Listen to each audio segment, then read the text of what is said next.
Accessing agent files. Brian Sovryn. Early 21st century anarchist. Creator and host of the podcast Sovryn Tech.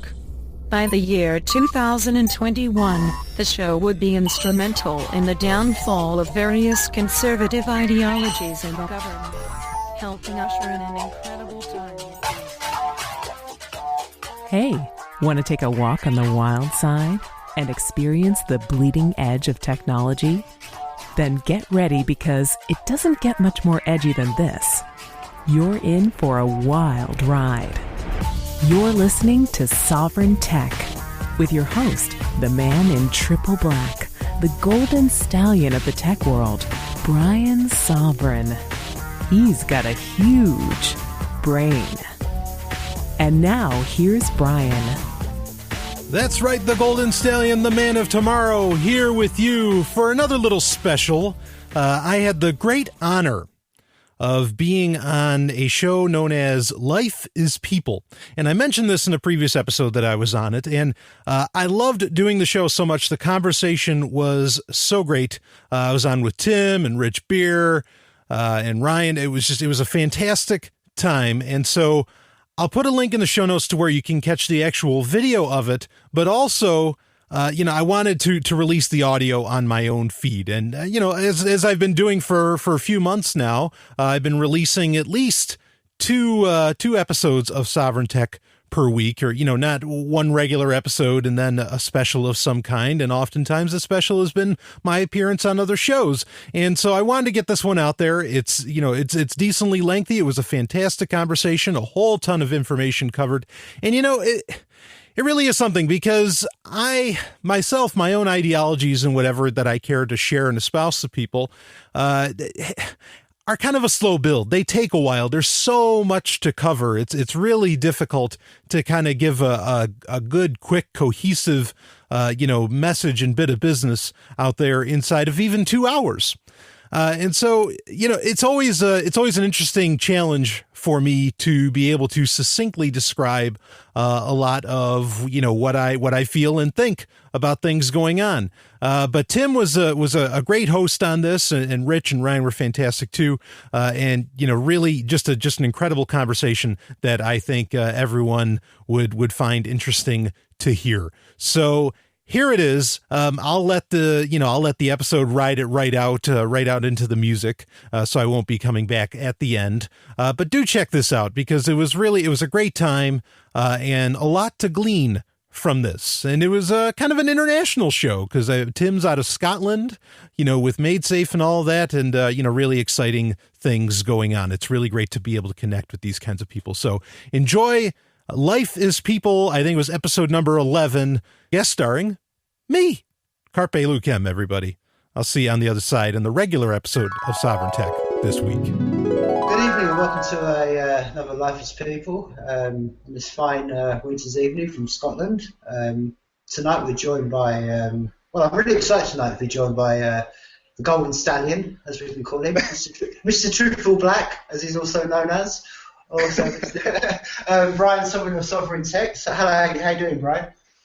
Excellent, Tim. Thank you so much for having me. This is great. Perfect. And also, obviously, my co-host, Ryan. How you doing, Ryan?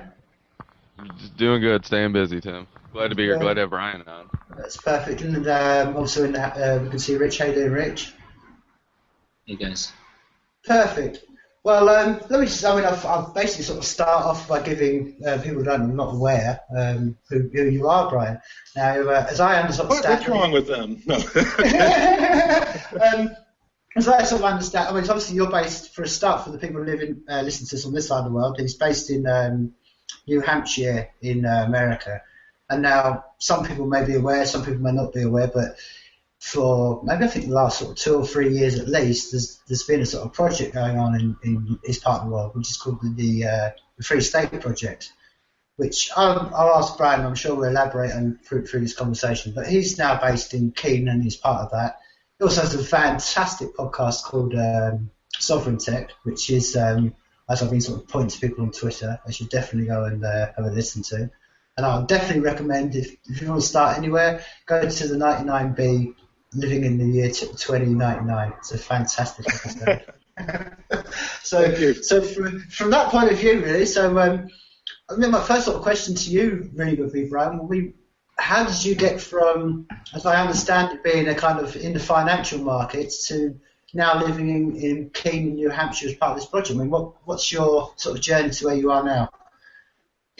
Boy, it's a long one. It more accurately really starts with I was in the U.S. military. I was in the Army in particular, and I got out early. I was set for 4 years. I got out in a little under 2, and that was largely due to the fact that I had a crisis of conscience while I was in the military, and I recognized that perhaps the people I was working for and that myself were not the good guys in a lot of these situations, if not all of them. And so I got out of the military due to those reasonings, and that really set me on a path of learning quite a bit about liberty-minded, liberty-oriented, freedom-oriented ideals.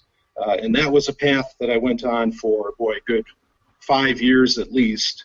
And went through a lot of very personal changes. I lived a very conventional life, having the good American job, the family, the whole thing. But eventually, you get to a point where I think you recognize so many of these things are really just systems of control and actually hold you down from being happy. It's not even about a matter of like what's ethical, this, that, blah, blah, blah, blah, blah, but just being happy. And so I wanted to have my happiness, and I saw only at the time, this would be about 2011, I saw really only one place at that time that I felt I could go where they would understand and share my ideals, and that was close by.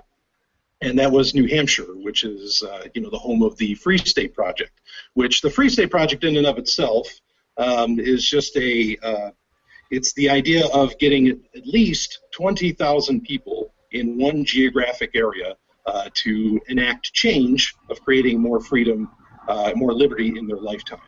And so I joined up with that, and it really, that was really the key, was being around so many people that don't judge you, and that don't think you're that crazy when, you have these thoughts that are way out of the norm of what, the popular news and whatever other people would tell you.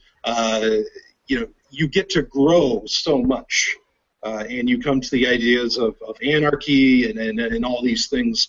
Even if you aren't an anarchist in the first place, there's kind of a funny saying in New Hampshire that, you come to New Hampshire as a minarchist, your travel to becoming an anarchist is about 6 months. I mean, because it just, when you get around, again, when you get into a group of people that don't judge you, it's amazing how quickly you grow, mentally and whichever other ways.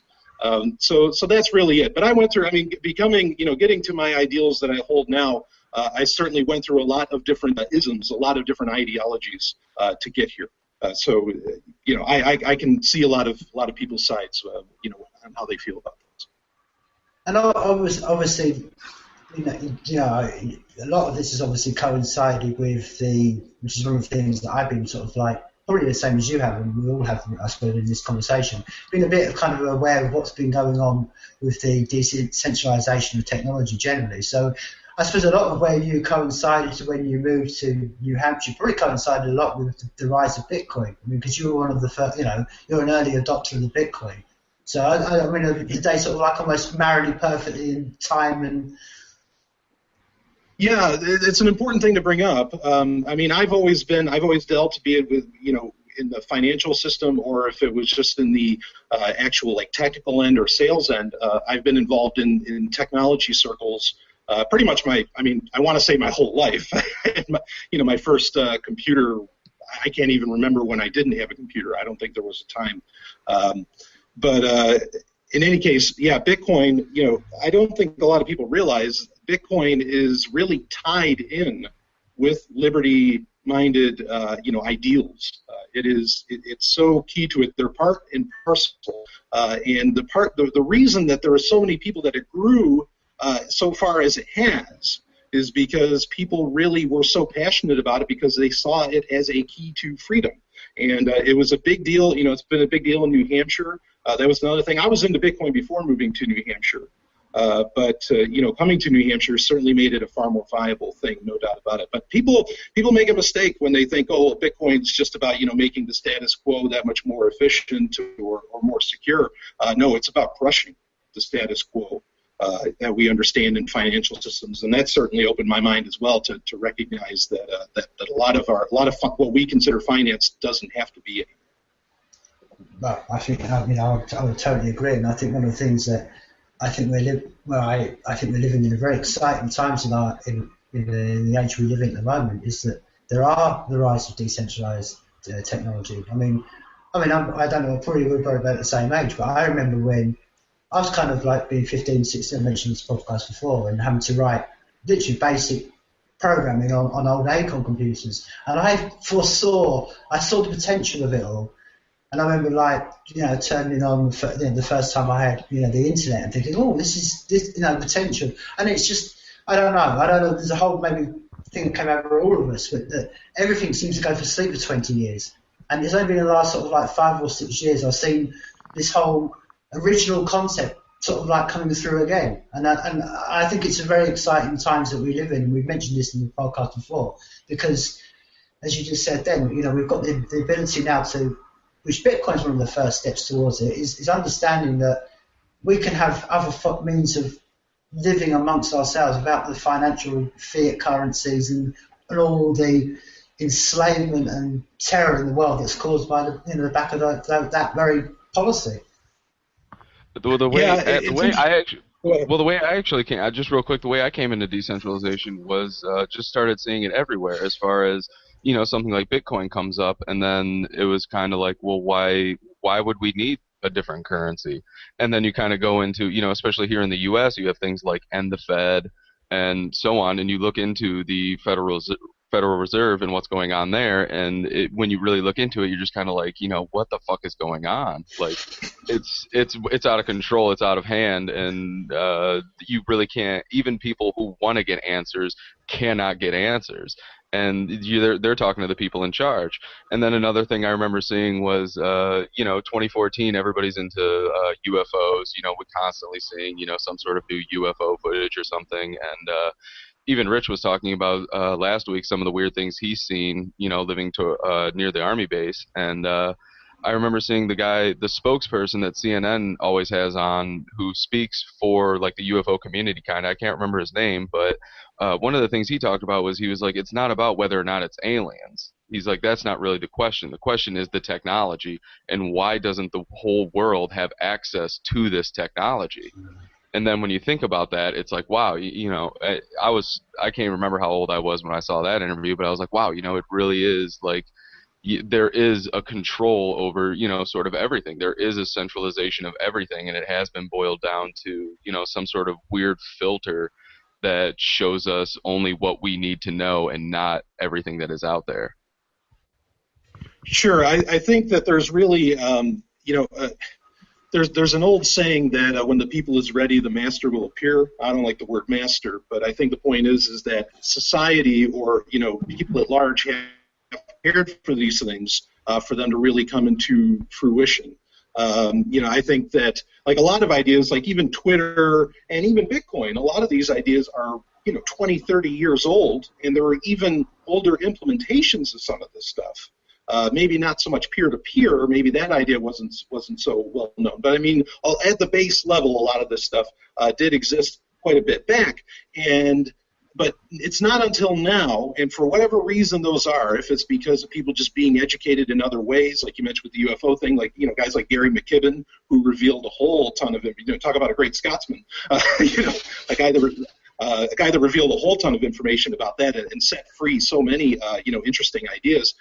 It's really not until people kind of, I hate the phrase wake up, but it's not until, they kind of see that these things are possible that they really go with it. I mean, it seems like there has to be, as much as I despise it, there almost has to be this incremental, going up of thought. I don't think incrementalism works, but as far as for mass adoption, I guess it does take that. Well, as far as like waking up, I mean, I think that sometimes that word can seem like over dramatized to certain people, but I remember when I I literally did wake up, and it wasn't just like a one subject thing. It was waking up and seeing like everything, and it all kind of happened very fast, and it was definitely an eye-opening wake-up moment. And if you're not ready to be that scared, to have everything just sort of shattered and be like, holy shit, this isn't the way it has to be, it could be different, it could be better, you might not see it. I remember going in with an open mind and just, thinking I want to know more, I want to know something. And for me it was a wake-up moment, but a lot of people, it might be small increments, whatever, but I think it definitely is a wake-up moment. Sure. I think for a lot of people, you're right. It is kind of, it's all at once. It's, Doc Brown hitting his head and seeing the flux capacitor. That's very much how it is for many. That's very true. Well, I mean, it's one of the things I think that what people are not realizing, maybe we're in a moment that I mentioned this before. Maybe in 20 years down the line, people are going to go, wow, you're part of that generation. We're living in the days right now where this is happening. I think sometimes it's when I have a lot of chats with a lot of people, and when you sort of like actually say to them, do you realise that maybe 6 years ago Twitter wasn't around, and before that, MySpace was king of everything, and before that, it was AOL the king of everything. But if you think of how much is coming at us at such a rate, I mean, you're more than anyone else to know about this, Brian, because you probably have more of keep on more of that if you're on that pulse than I do. But it's almost impossible to keep up with the level of complexity that's going on around us, and it's amazing. Like you said, it's like that Doc Brown moment, but we're going through it, but not realising we've actually hit the floor, and we are, because I think there's as Ryan was just saying then, there is a collective wake-up moment going on, because basically the machine is collapsing. And people have to wake up to that one way or the other, whether they want to believe in the machine and they still think that in 30 years' time there's still going to be a government there to them go running to or not. But that is happening. It's like nature. That's what I love about MaveSafe. It's the idea that one dominating species is about to disappear off this planet. Like we don't worship big golden balls anymore, and we don't worship underneath pyramids. That's the point of humanity. We have these moments like you're both just saying, of these hitting the floor, waking up moments. And I think it's what we're going through now is we're going through it, and I don't think most people realise that we're going through it because it's happening everywhere around them, but they don't realise it. But it seems to me it's like when. Go ahead. I think it's like one of these. The idea that yes, some people will wake up, some people will cling to the old system. And it brings me to what I wanted to ask you about was System D. You went over that at length, and I was excited about it. I've been a part of that system for quite some time. And it seems to me that, you're going to have these systems that rise up in parallel, and people will, as they grow older, they'll be able to choose, yes, I can go to this system. I don't think one system will be able to completely overtake another system, at least in our lifetime. But I hope it doesn't. Yeah. So and I wanted your ideas on that because you're able to sit down with people like Paige Peterson and shoot the shit and talk about what are the remarkable applications that can come about because of something like MadeSafe or SafeCoin, and would they call it Safe Network is what it'll ultimately be called, right? Mm-hmm. And so you're able to sit down. What are some of the behind the scenes that you all just don't come up and talk about, but maybe that you've talked about with her and others that some of these applications that will make System D so much more efficient? Is there anything that comes up? Yeah, boy, as far as like anything that doesn't get talked about openly, I mean, this is kind of the funny thing about System D, and of course, System D is this. It's to better describe it. It's a shadow economy, and it's real. It's literally trillions of dollars of business of human interactions going on every day that doesn't get taxed, that doesn't have permission from governments, and it's going on all the time. And so for trillions of dollars to be transacted often enough, a lot of these technologies clearly already exist. And as far as what's up and coming, I don't know of anything secretive necessarily up and coming, but at the same time, the fact is that System D's very nature, the nature of a parallel society or a parallel economy, that is circumventing all these control systems doesn't lend you to know about exactly what's going on, unless you're actually doing the transaction. And that's a good thing. You want it that way, okay? So, and that's because if you don't know, that all powers that be don't know as well.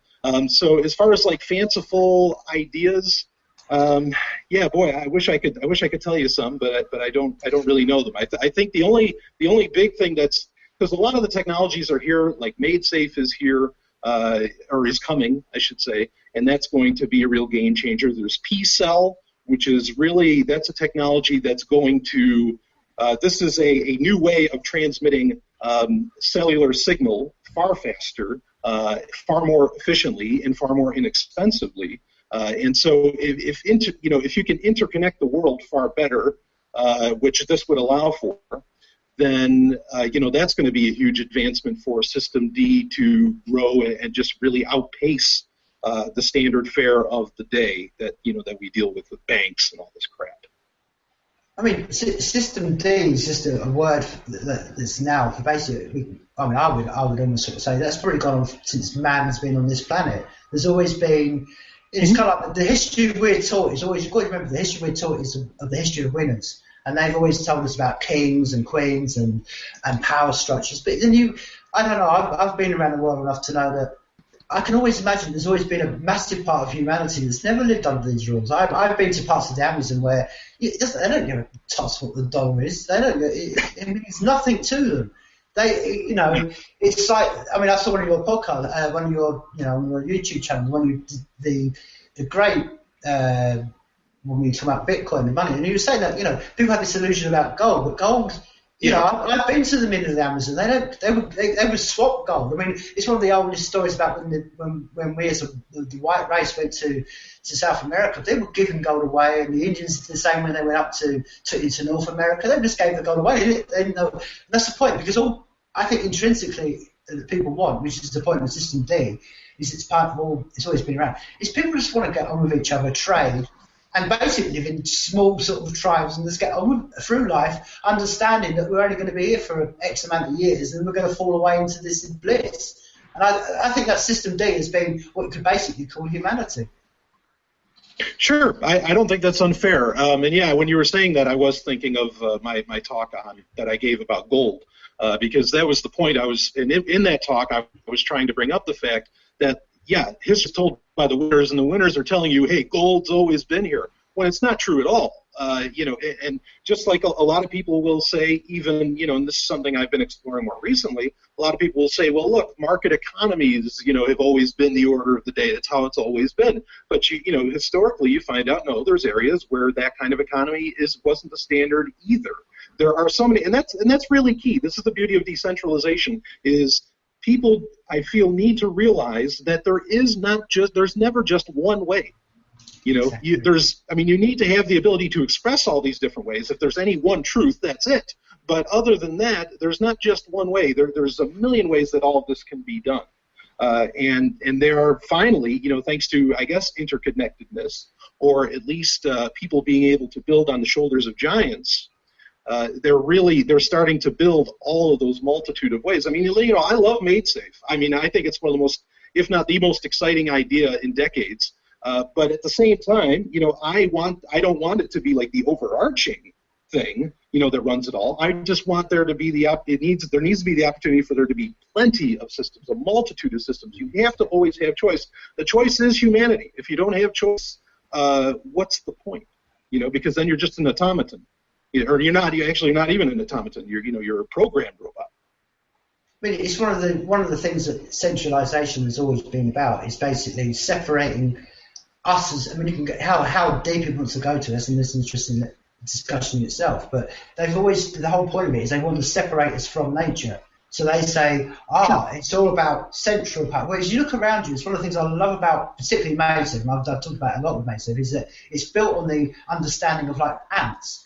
And like you said, in one particular kilometre, you may have, I don't know, maybe 16, 17 colonies of ants. And they all have their own ways of doing things. And you can't say, the red ants are the winners and the black ants are the winners. When you understand it really, they're just like nature. Everyone has like you said, there could be a multitude of systems, and that's the more the healthy way, the natural way of everything we see around us. When you look out your window, you'll see a healthy environment will have more than one colour in the field. It won't just all be yellow. But that's nature, isn't it? I mean, over here we have whole parts of our country just completely yellow now because there's just been this centralisation of nature almost, and saying you have to have this one flower everywhere because that's good for profit. It's just an example of what I'm saying. Yeah, I don't know how it started. I don't know when in history that it really, like, I know the moments when we can register when these ideas of like centralization, you could take, go way back to like ancient Sumer and others where you get a lot of codified things. You can certainly say when, I guess, you see it come into play, but as to when and how exactly it started, I'm not sure. But life, really, biodiversity, okay, and this is a word a lot of people I feel should concentrate on. Biodiversity is the whole reason that humanity or any species on Earth or on any planet anywhere gets from A to M, or from A to Z or whatever. Without it, you have no redundancy, and the smallest thing can just come in and wipe out, an entire genome or wipe out an entire way of living. And you don't want that. You don't want that at all. And it's a tough, because when you start to, especially with decentralization in general, I think it leads one down of sometimes a scary, because there's no standards. You have to be constantly perhaps thinking on your feet. It's really interesting that nobody takes it, in my opinion, they don't take it all the way. And I think they recognize, and this is something that's coming out quite a bit, a lot of people are talking about this, I've heard it on various shows, where they're saying, boy, decentralization is very expensive. Yes, it certainly is very expensive. But that's part of, A, why it's worth doing, and B, that's the cost of having a degree of freedom. Is that kind of expense of what it takes to implement it and to live it, certainly. Does that mean we're gonna have to cut? Are we gonna have to cut back on war then? Is that what we have to do? I don't know. Yeah. I am all for that. And war is a great point, because war is really, it is so anti-life. And the fact that people find it to be necessary is, of course, mind-boggling to me. But war is very much going from one place to another and forcing your way of life, your thoughts, your style onto someone else. But then people don't recognize the strength and diversity, and they ignore it. And war is certainly one of the things that definitely gets rid of that diversity, no doubt. Well, what's funny, I work with a guy from Morocco, and he was telling me how obviously Christian missionaries will try to go over there and help people and do whatever, and he was saying how a lot of times, well, pretty much all the time, if you're not willing to, accept that Bible with your food and medication, you might not get food and medication. And I was like, well, yeah, they go over there with plenty of Bibles, lots of Bibles, and same thing with war. Like we say, we're going to help people, but we go over there with more bombs than anything, and more guns. Oh, than yeah. anything. We're taking my money. I was. Mm-hmm. Well, that's just what I was saying. Really, when I went. Go ahead. Sorry. Well, no, that's just what I was saying. They're just following onto you. Like, they're taking our taxes, our money, where we could be spending something towards something good like decentralization and trying to get more freedom, more things out there, but instead we're trying to enforce ourselves onto other people.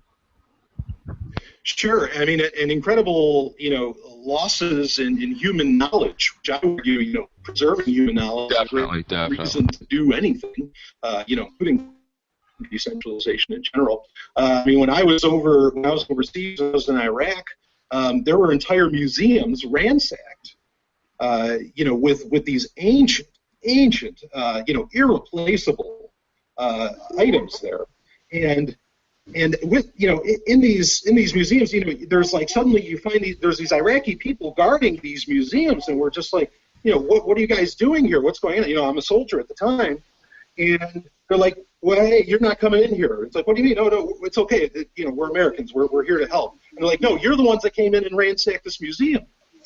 And so, yeah, I mean, the cost of war, I mean, it's amazing the amount of knowledge that we lose at the cost of this just forcing our way onto other people. We lose things that could benefit everybody. I mean, there's knowledge, that old, that I think could benefit everyone, and it's all gone, all because of the cost of war and centralization.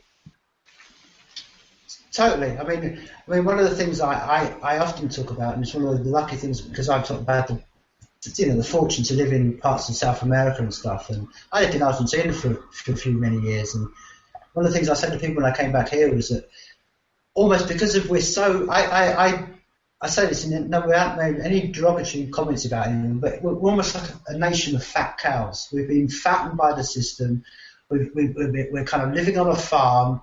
And that's why all the narrative goes on about the farmer's going to do this and he's going to cut this, whereas basically when I went down to Argentina, the cold hard reality of having people who've been through a war system and having friends that's disappeared and taken and stuff like that, you realise that those people, when I've been down there, they when you see the harsh realities, like someone like maybe yourself, because you've been in the military, and you actually see what the harsh realities, what this actually means. We as human beings, I think generally, apart from the psychopaths, are just naturally it's against our evolution as a species. We don't like to harm each other. And I think the trouble is that that's why, I don't know what it's like in the States, but over here, we're not even allowed to see any of our dead returning on TV. Not even the coffins. We don't see any of this anymore. Wow. I don't know if it's the same in your part of the world, but we had a little village just down the south, in the south of our country where they'd always they'd fly them in the helicopters, and then they would be given a ceremonial sort of tour through the village, and all the locals would hang out and put poppies out and stuff like that. And it got stopped by our government because they said it was giving distractions, away from what was going on. And basically, they just didn't want to see any more dead bodies come through, And now we don't see anything. We don't see, and I think it's what I can say. We've been fattened up as lazy cows, and I think one of the great things I love about the age we live in is that we're now seeing, we've got the ability, even through this creaking system we talked about before, but we can see what the people over the hill aren't other subhuman. They're human beings who live our lives. Like you said, when you've been to Iraq, when you're friendly in Morocco, they're just human beings like us all. And that's one of the great things, I think, one of the great connections like Made Safe and these concepts that are coming around are going to help us, like you were saying, Brian, help with the connection. And through the connection, we can understand that we're all just human beings on a rock, and then we can maybe get ourselves out, like we were talking before, out of this sleep state and realising that, wow, we've been fattened up as lazy cows, when actually, right now, as we speak, human beings are being wiped away. We don't see it. Yeah, I agree. I think when you consider the fact that rats, what some would consider the lowliest life on planet Earth, when they have empathy, we know scientifically they experience empathy, and so they can have feelings for another, another creature. I think that really does show that, yes, we don't as humans, or perhaps as any, we don't like to see another one of us die. It's not cool. It takes an incredible amount of desensitization or trauma to make it okay. For that to occur. And and it's an interesting point about traveling the world. I've really yet to one problem we have in the United States is there seems to be so many Americans that are against immigration, or they have a problem with illegal people, which is a ridiculous concept in itself. But I've really never met anybody that's traveled the world just a little bit, at least more than once, that holds that view of somehow these people over here are bad, and these people over here are okay. And I think maybe that's what's allowing for a lot of this growth in technology and in ideas as late, because now with the internet, you're almost getting that experience where you are able to finally meet people across the pond or whatever and recognize, oh, hey, they're just like me. Same problems, same solutions. It's all the same. And and I think that's a really beautiful thing. And something else, about what you were talking about there, the one technology that isn't there yet that I'm dying to see, and hopefully Made Safe can help with this, is that decentralized YouTube, that peer-to-peer YouTube. Now Netflix has looked into doing peer-to-peer video, so we know it's possible to pull it off. And because YouTube, in my opinion, is the thing that keeps. What I think is going to happen now is that, like with politicians and warmongers and whoever else, they really can't get away with their lies anymore. It's too easy to just, make a great YouTube video that shows everything that these guys say and that and you can call bullshit. And it's right there in every way that anybody accepts evidence, video, audio, the whole thing. And so, I think if we ever get to that point to where there is that decentralized YouTube, that's going to be huge game changer. And I know there's people that are trying, but I think that's going to be a really big deal. Yeah, you're in a good position to call on developers and let them know. Yeah. Yeah. Yeah, I really do want. I want to see. I really would love to see that happen, amongst other things. But that's really the top of the bar right now. I mean, that's kind of. I mean, as we sort of like been communicating with you, that's the idea of what we're trying to do with N99. I mean, initially it's to get musicians on board. I mean, that's not out of because I'm searching musicians. That is, as I said to you in the email this week, that's because I think the creative people, the people on the edge, have always been the ones that love this idea.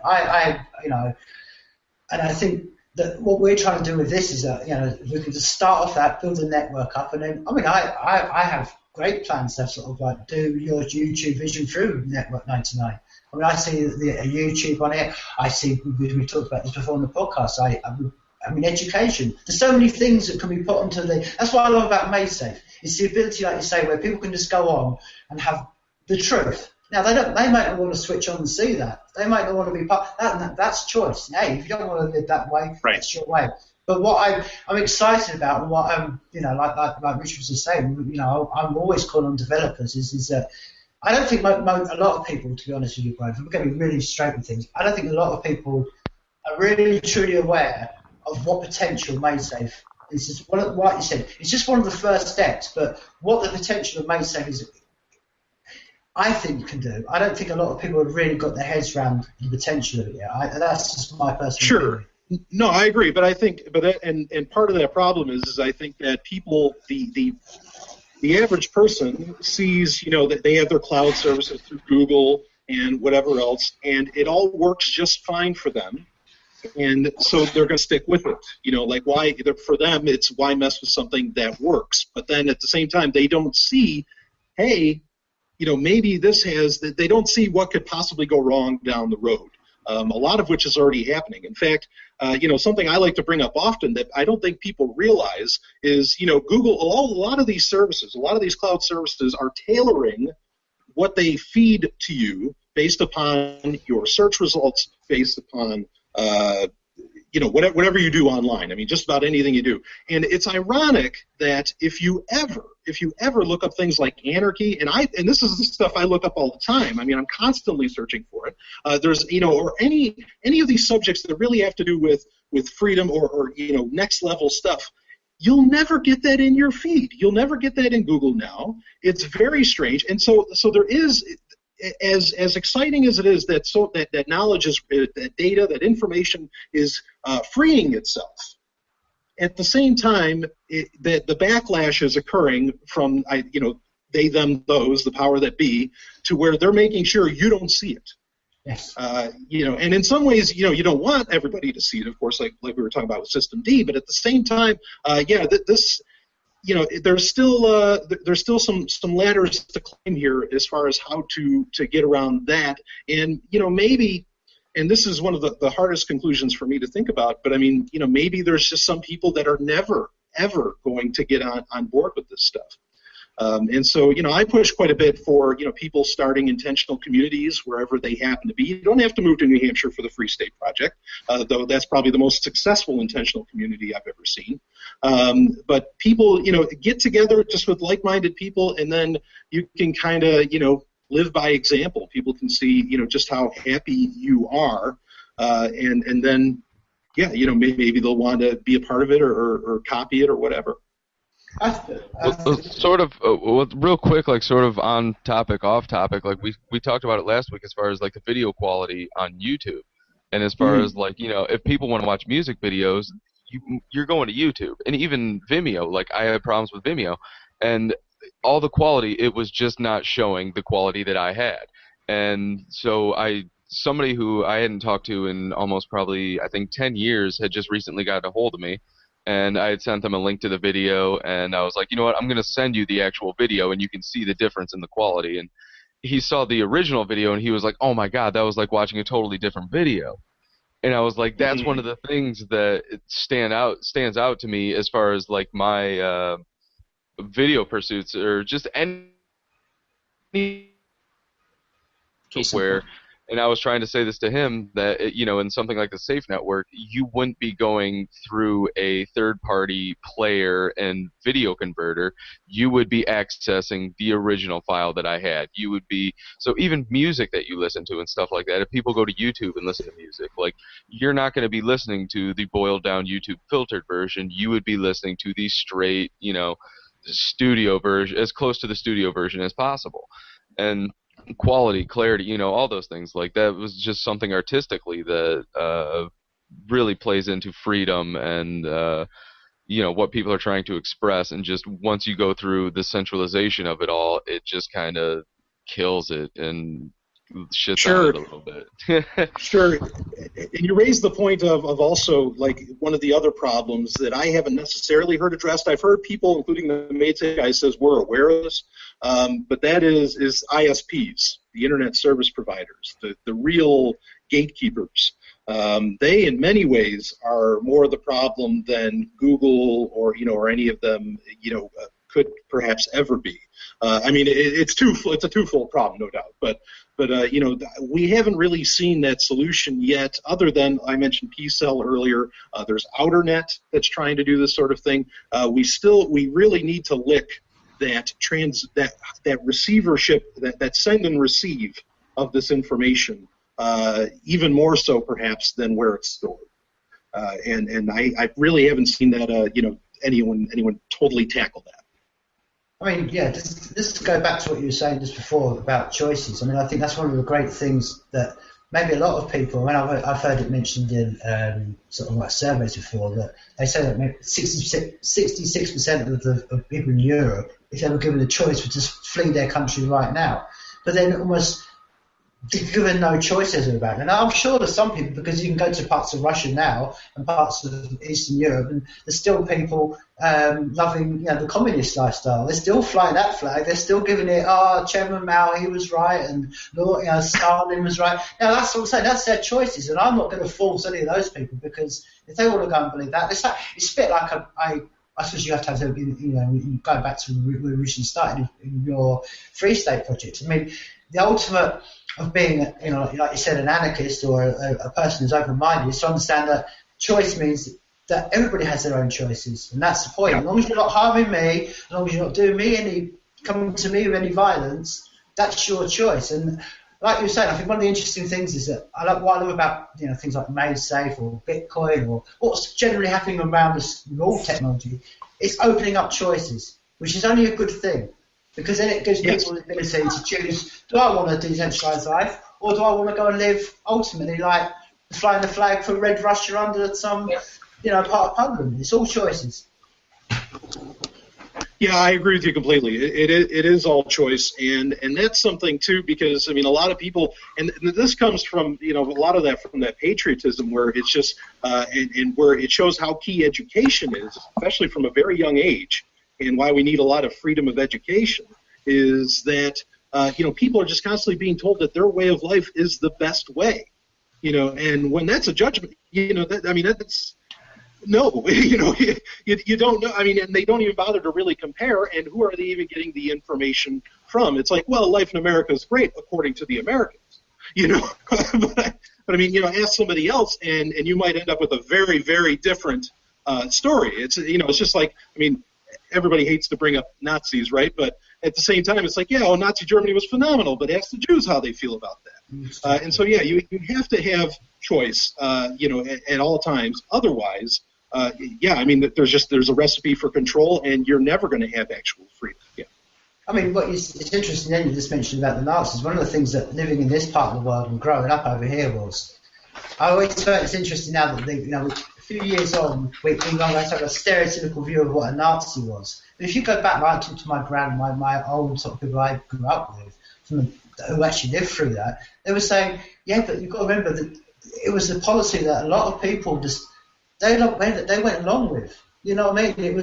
It wasn't just you guys in uniform. It was the fact that, like, wow, all these people. Now, that's the choice. Now, maybe I think a lot of that was choice, just as I think, which is one of the things where all humanity slips up a lot of time, is they tend to go with the herd.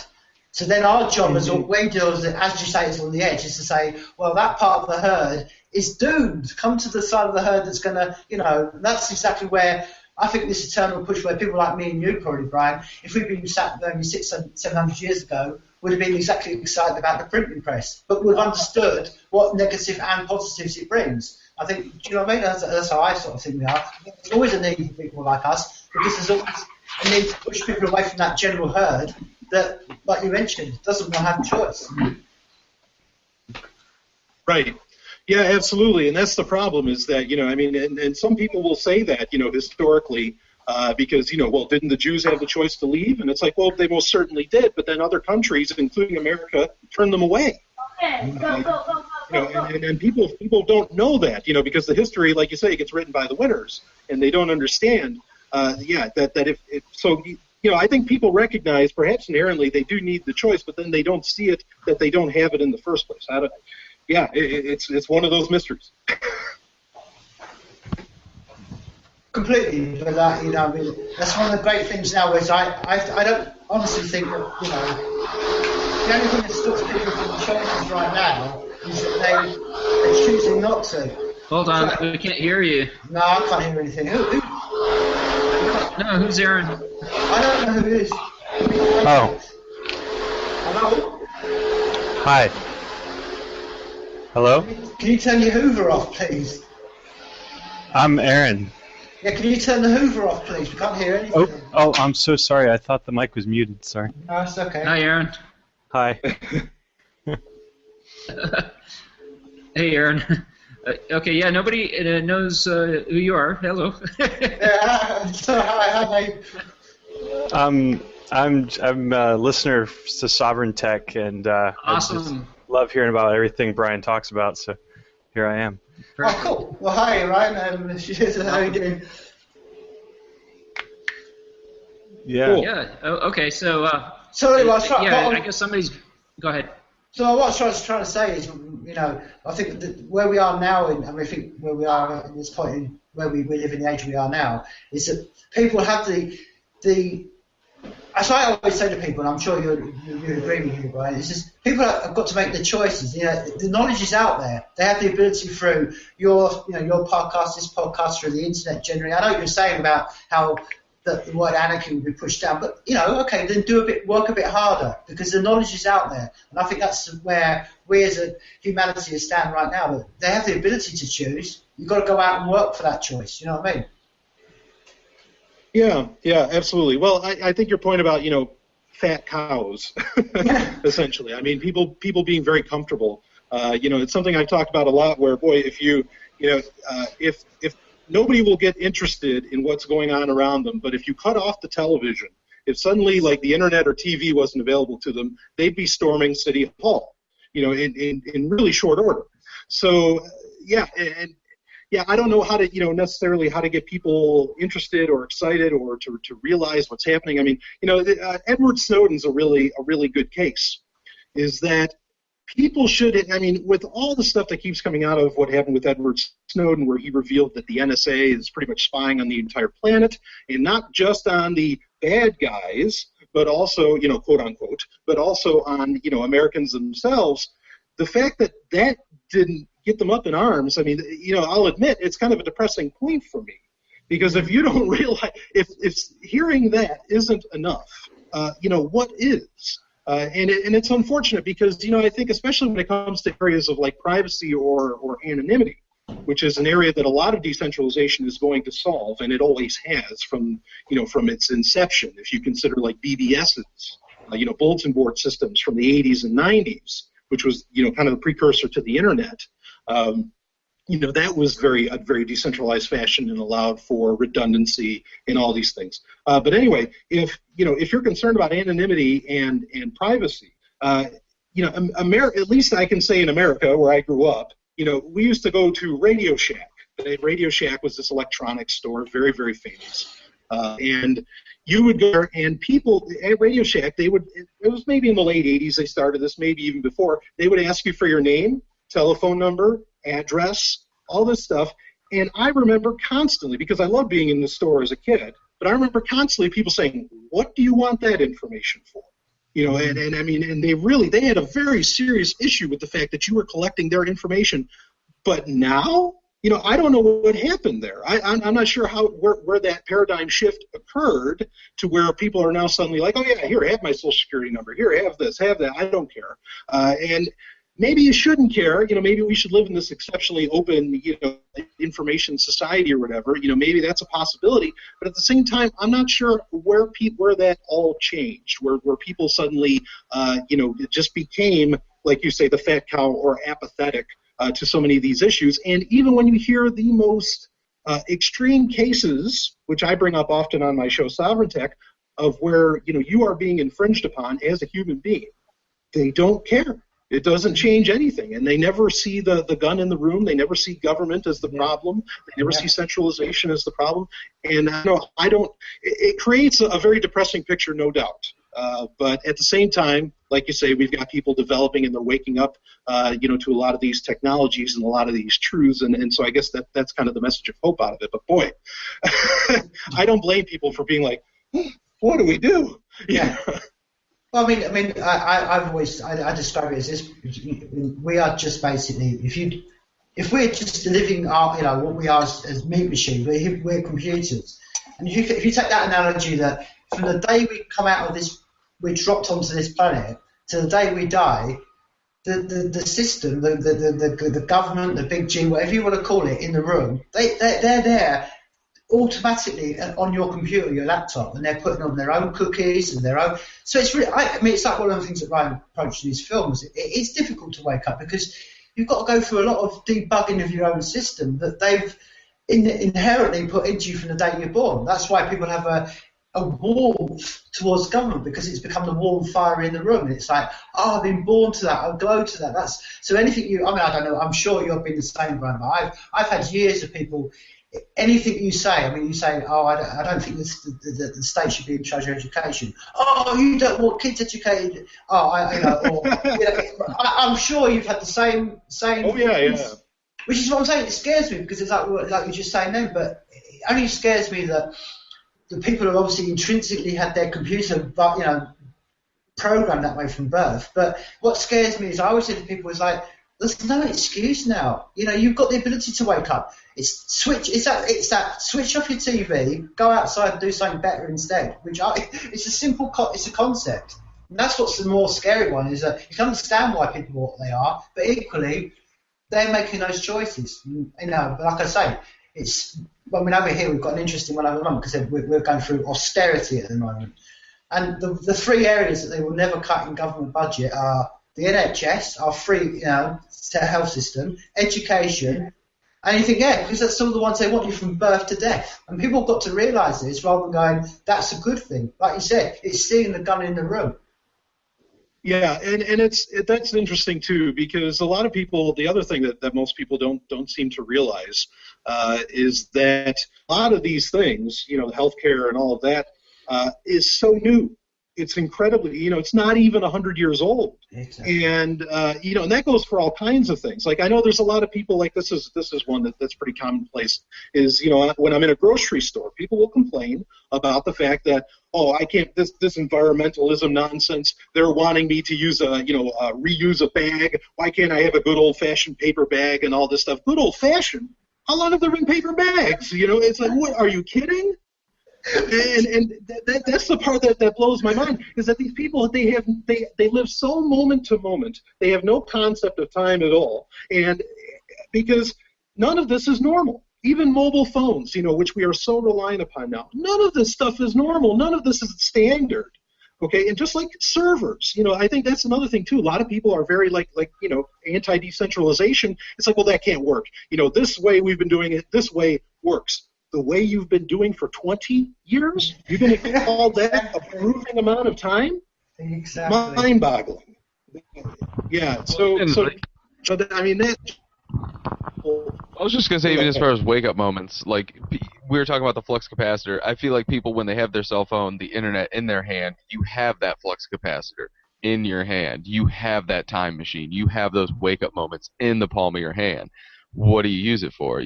So many people just want to laugh, communicate on a sort of day-to-day basis with people that they don't talk to on a day-to-day basis. But the information conveyed is so minute compared to if you actually go into something with a question.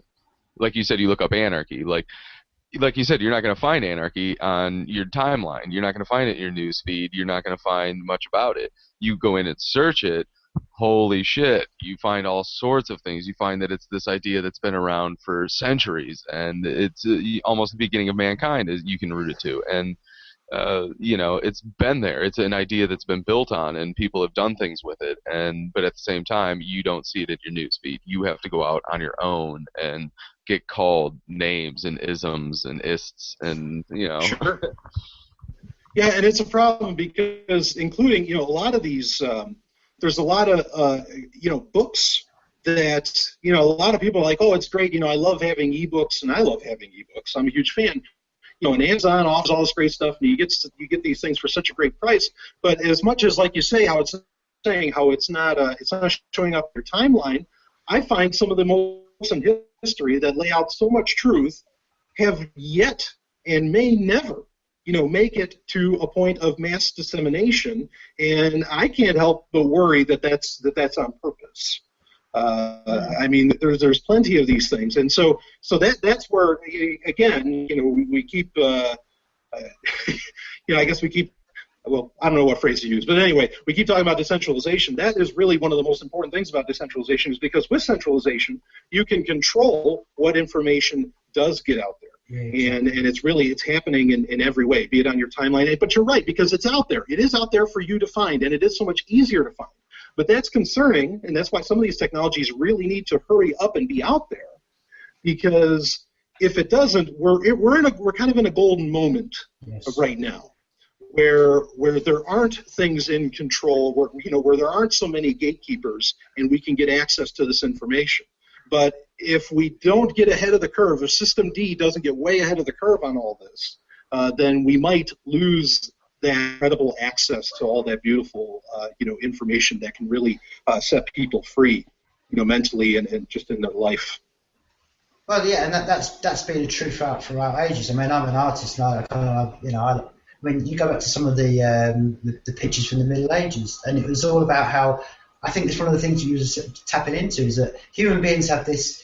This is what I think you're very right about, staying ahead of the curve, because there's what people have been seduced by technology is like you say, it's this need for, I've got to have a new phone every 6 months. It's this constant illusion of instant pleasure, and then they're missing the moment. It's like it's literally being in a strawberry field, picking all the strawberries and being really sick and like, you should have just taken your time and have one strawberry and appreciated it and used it for what it was.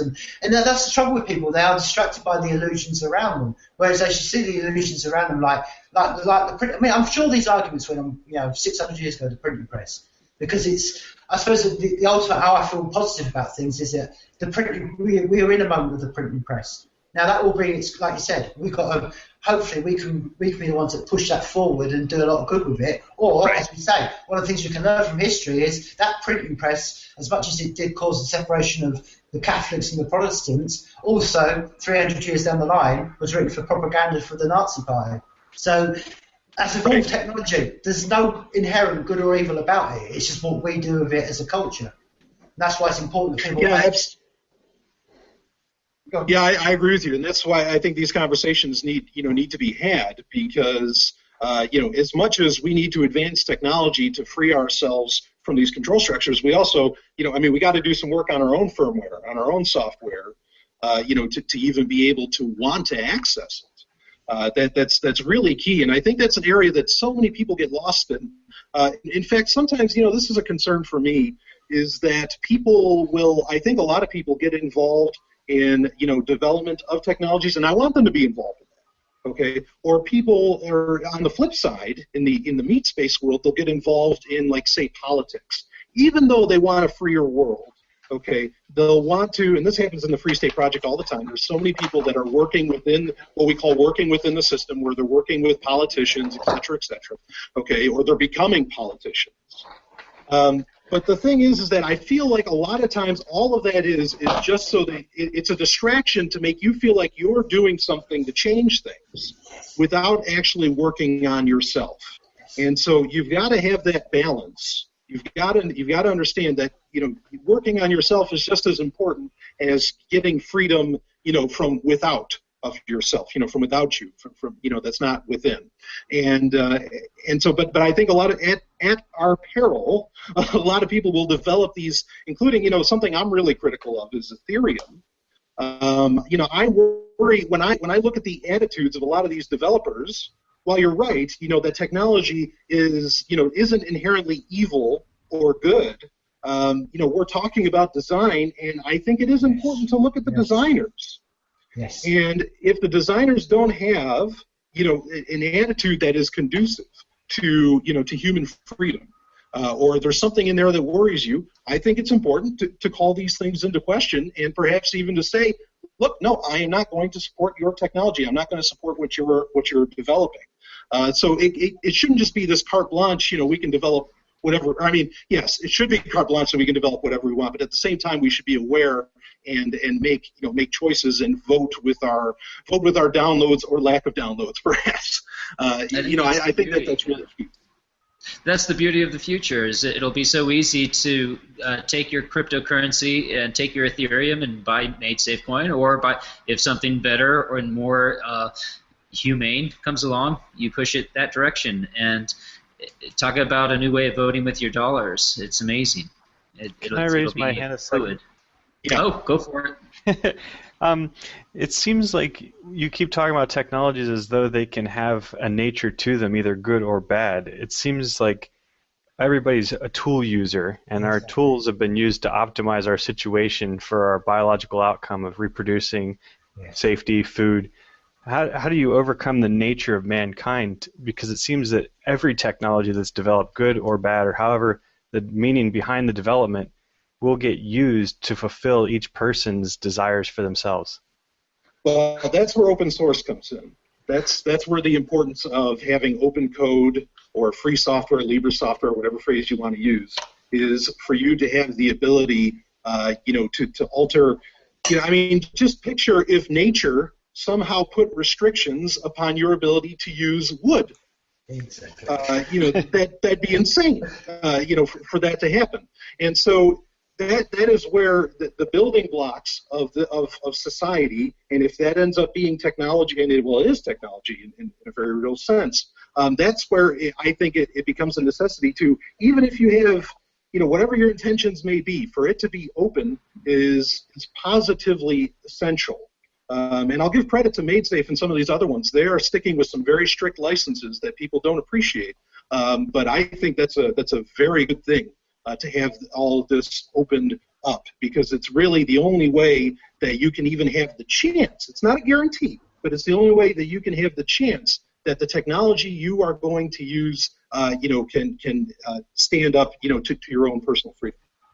I mean, I would my response to other people, almost tying what you were saying a minute ago before, Brian, is that I think not only is it an important part, I think it's one of the most crucial parts, is that you sort this computer out first. And it's one of the things that, you know, goes back to what we were saying, why people are where they are, because we've been fed from day one that nothing requires any hard work, everything's magic, everything can happen at a click of a finger, you haven't got to do anything. And whereas reality is, that's the whole point of what we're trying to say, like I'm kind of trying to respond to your question you asked, Aaron, is that it's all, a lot of effort is required in the head. Now, one of the things, particularly I'm bringing to MadeSafe, one of the things that really intrinsically I loved about MadeSafe was, compared to like the interest in saying Ethereum, was that I know for, you know, David in, you know, particular has been working on this idea for 10 years. And that goes to what I'm saying. He's had his head in the right place, and he's worked through and worked through and worked through and worked through. And when you sort of realise that life is like that, and I think it's sort of like the other sort of response I would like to give to Aaron as well was that I've been around, I've lived in the Amazon jungle and stuff like that, and one of the things that I was always told by a lot of people here was like, oh, but they're so wise people, and no, they didn't. They wanted electricity, they wanted the technology, but they didn't want to do that to go and control anybody else. That's what I was trying to say to Brian and you earlier on. There's a lot of this world that live freely, and they want to implement their technology so it implements their life. You know, the guy in the middle of the Amazon doesn't want to destroy the environment he lives in because he knows that that's the only way his and his family generations are going to survive. I think one of the things that I know Brian talks about it a lot was that we've become desensitized from nature. We live in these big cities, and everything has become easy for us and stuff like that. So it's not in there's like you say, there's no inherently good or bad or evil technology. It's just technology. It's all about, I think, a lot of it is getting your head. And the trouble is when you tell a lot of people that, it's like, well, it is going to take you a long time. You're going to have to learn a few things. You're going to have to go away and read a few things and understand, you know what I mean? I've been on MaidSafe for maybe 6-7 months, but I don't know anything. David Irwin's been on it for 10 years, and he doesn't know it all. That's the cold hard truth of life. That whether it's technology, to answer Aaron's question or anything, it's all about how you've got to get your own computer right first, and understand what real choice and real freedom is. And that is, I think, the number one wake-up moment is getting your head understanding of, like, you're born in this world, you die in this world, all the rules written in between are written by people who died a long time ago. Right, but 90% of people never agree with you. Well, that's the point of decentralization, is that they don't have to. Like, you can have this over here, this community over here, this community over here, this community over here. And that's, now, how do you keep all of them from respecting each other? That's another question. But then that's the thing, is that one of the, like you're saying, Tim, I think, getting the computer in your head right, and that's a scary prospect to do. It's very terrifying to deal with the spooks in your own mind. It's really frightening, because you're going to come to some conclusions that stand against everything you've been told your whole life. And there may be nothing more terrifying than that, or there may be nothing more, personally shaming or insulting or guiltful, even though really it isn't, but you'll feel that way when you realize that in so many ways you were wrong on some very serious issues. Okay, but I agree. That's where we need to, that is the first place that we need to be working on. That's why, I talk a lot of times, on my own show, I say often, I'm excited about a lot of the new technologies coming out. I really am. But it does become terrifying when you think of the fact that there's people who see no problem with what really equates to modern-day slavery, who see no problem with all of these institutions that most people really consider as bad, but they don't see that it's happening to them right now. And because of that, I'm worried, when they want to implement these things. I really am, and I don't know that I have like a good shortcut answer as far as to how do we deal with people that don't agree. A, you don't deal with them, but B, what do you do about it? When it comes to your door, that's something that deserves exploration, no doubt.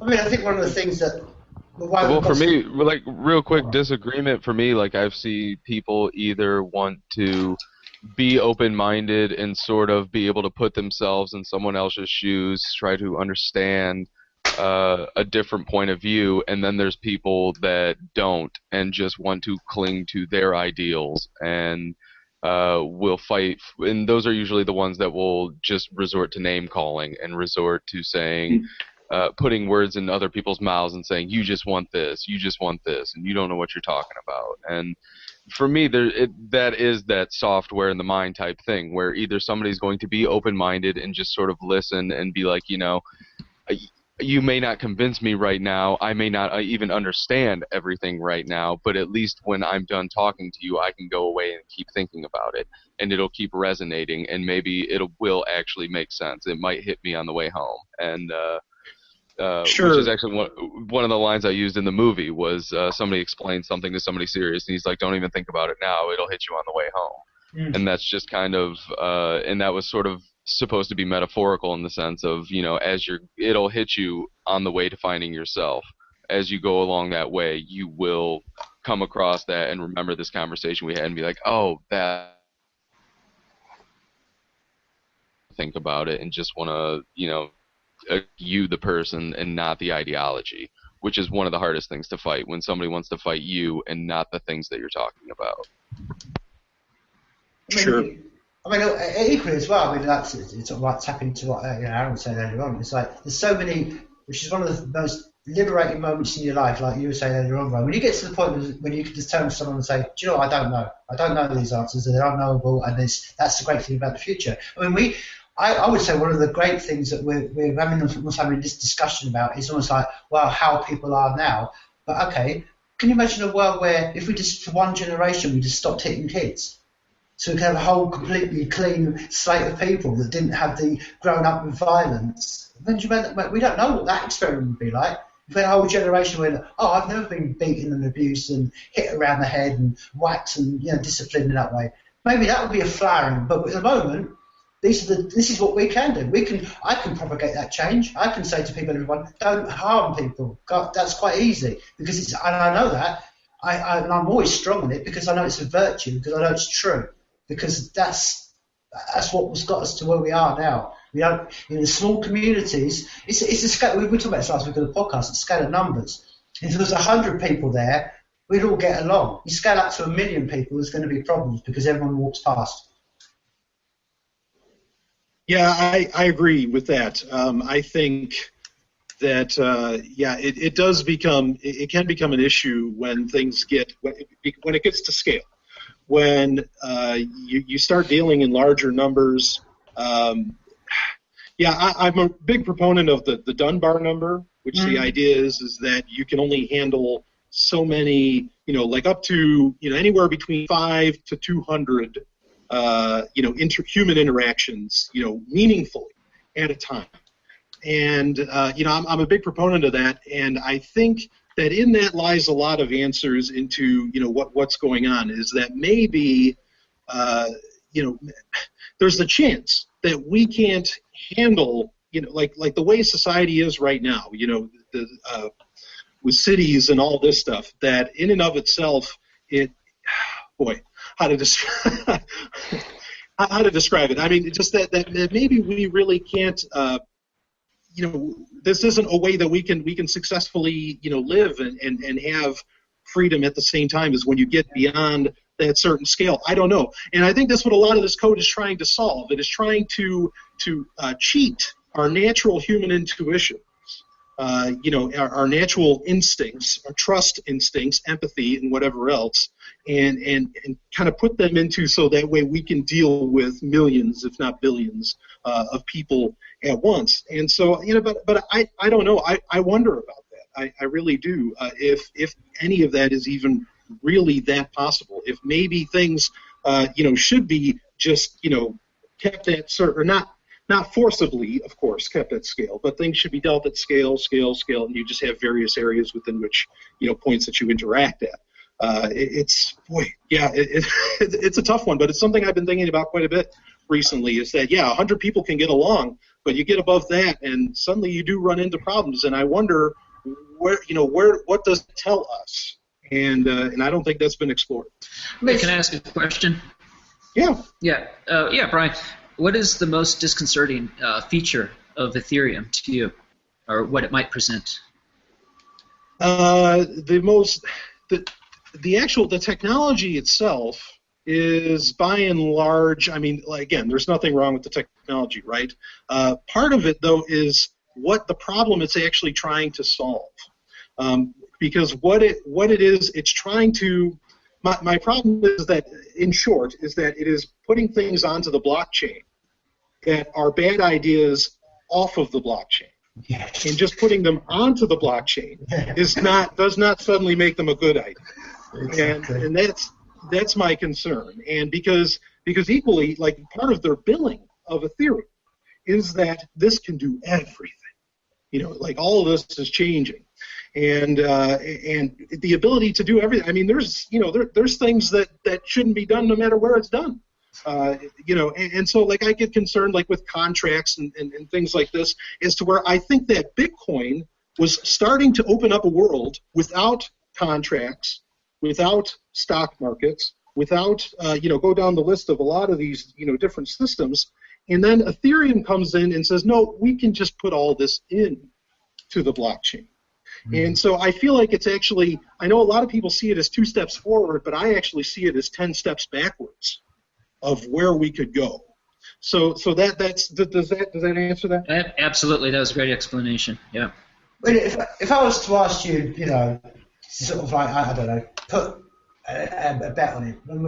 Do you think I'm asking you directly here, Brian. Do you think? I mean, I listened to your. I want to tie to your podcast that you did about living in the year 2099.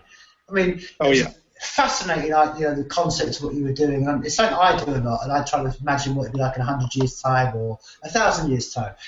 But if I was to ask you right now, and I was asked you to just maybe state what money you had or whatever your savings and stuff, and I said to you, do you think the future is optimistic, or where do you think it's going, or would you say it's negative? It's the negative. I mean, we've touched upon it in this conversation, but just generally, do you think we're going in the right direction as humanity, or in the wrong direction?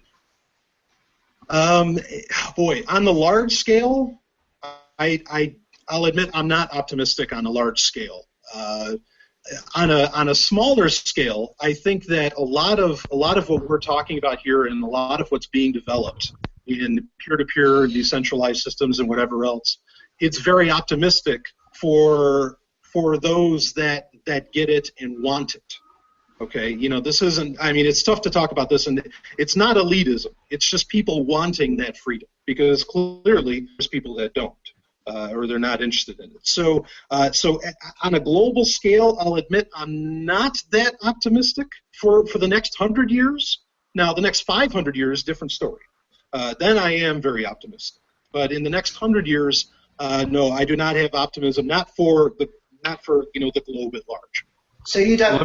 Let me ask real quick on top of that. Do you feel the ones that are optimistic and are seeking it, do you think they are the ones that are actually like us right now, utilizing the technology, utilizing the way to communicate to sort of build upon ideas? Like, do you think we're more inclined to do that than, say, the other people who are,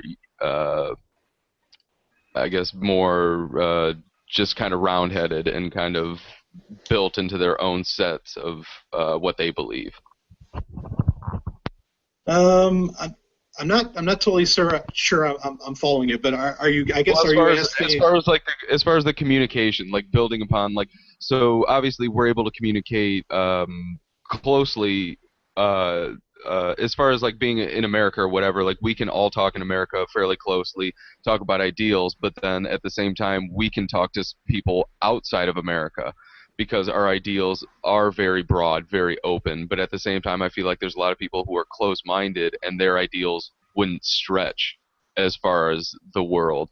And I feel like we as people, like us, I guess the more freedom-oriented types, like seem to be more outspoken and more wanting to go and find people throughout the world who share our ideals, where I feel like closed-minded people who aren't necessarily for freedom don't really feel that knack to go out and talk to people about how centralization is good and things like that.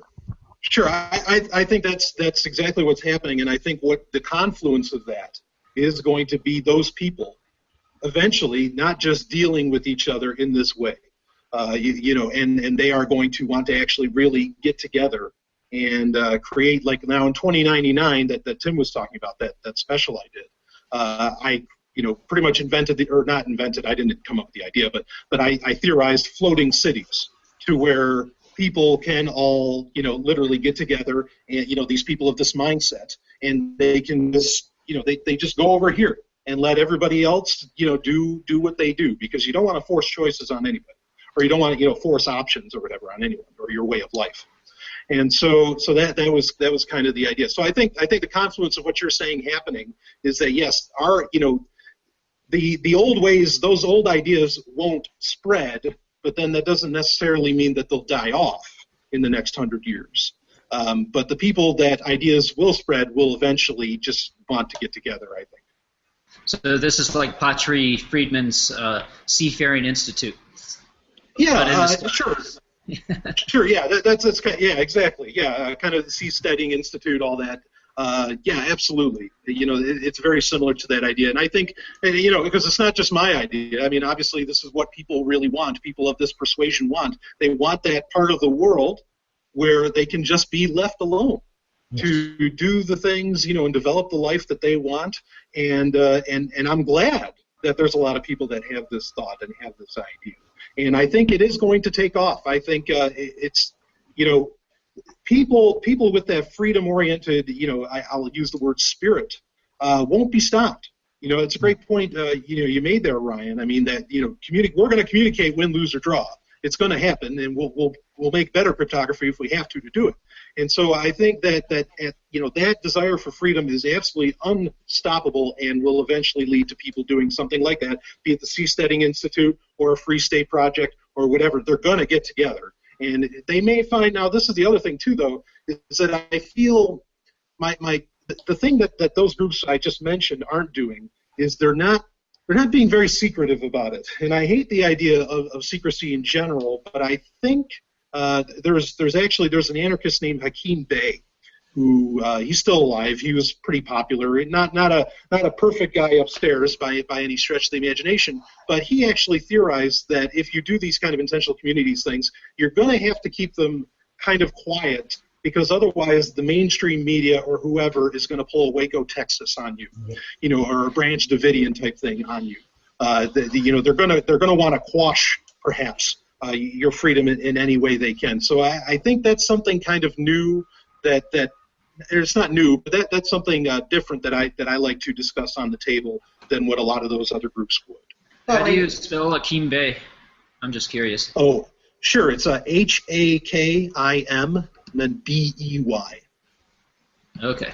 So, I mean, what's your take? I listened to that podcast that you did on 2099, and obviously you got some sort of divergent thought that's different. I can sort of go with that. But I'm interested to hear, what's your thought on the group of people, the collective that are around this singularity then in 2049, the Raymond Creswell idea? What's your thoughts on that? Of transhumanism? Yeah, the idea of the singularity in 2049, and that we will be merged into the machines, and that all that kind of thing. I mean, you must have thought, have you heard about the Singularity Project that they think in 2049? Yeah, that's what I'm saying. Yeah. So, I mean, what's your thoughts on that? Sure. I'm actually I'm really concerned because the idea of the singularity. Now, I mean, you got to be careful how you define the singularity, because there's a singularity which just means when a computer develops a better computer and the human didn't do it. So it's a non-human creation. It's a super beyond human creation. But then there's a singularity which I think most people think of, which is just the idea of transhumanism, like uploading your brains and all this stuff, which is what Kurzweil is pushing for. Yeah. And if that's the one you're interested, I'm a little concerned about that, because we really don't know the seed of consciousness. We don't have a good grasp on consciousness. And I would venture, and this is totally theoretical on my part, I have some data to back it up, but not a whole lot. But I would venture that perhaps the very human nature, human consciousness doesn't just sit in the head. It may actually be in other parts of the body.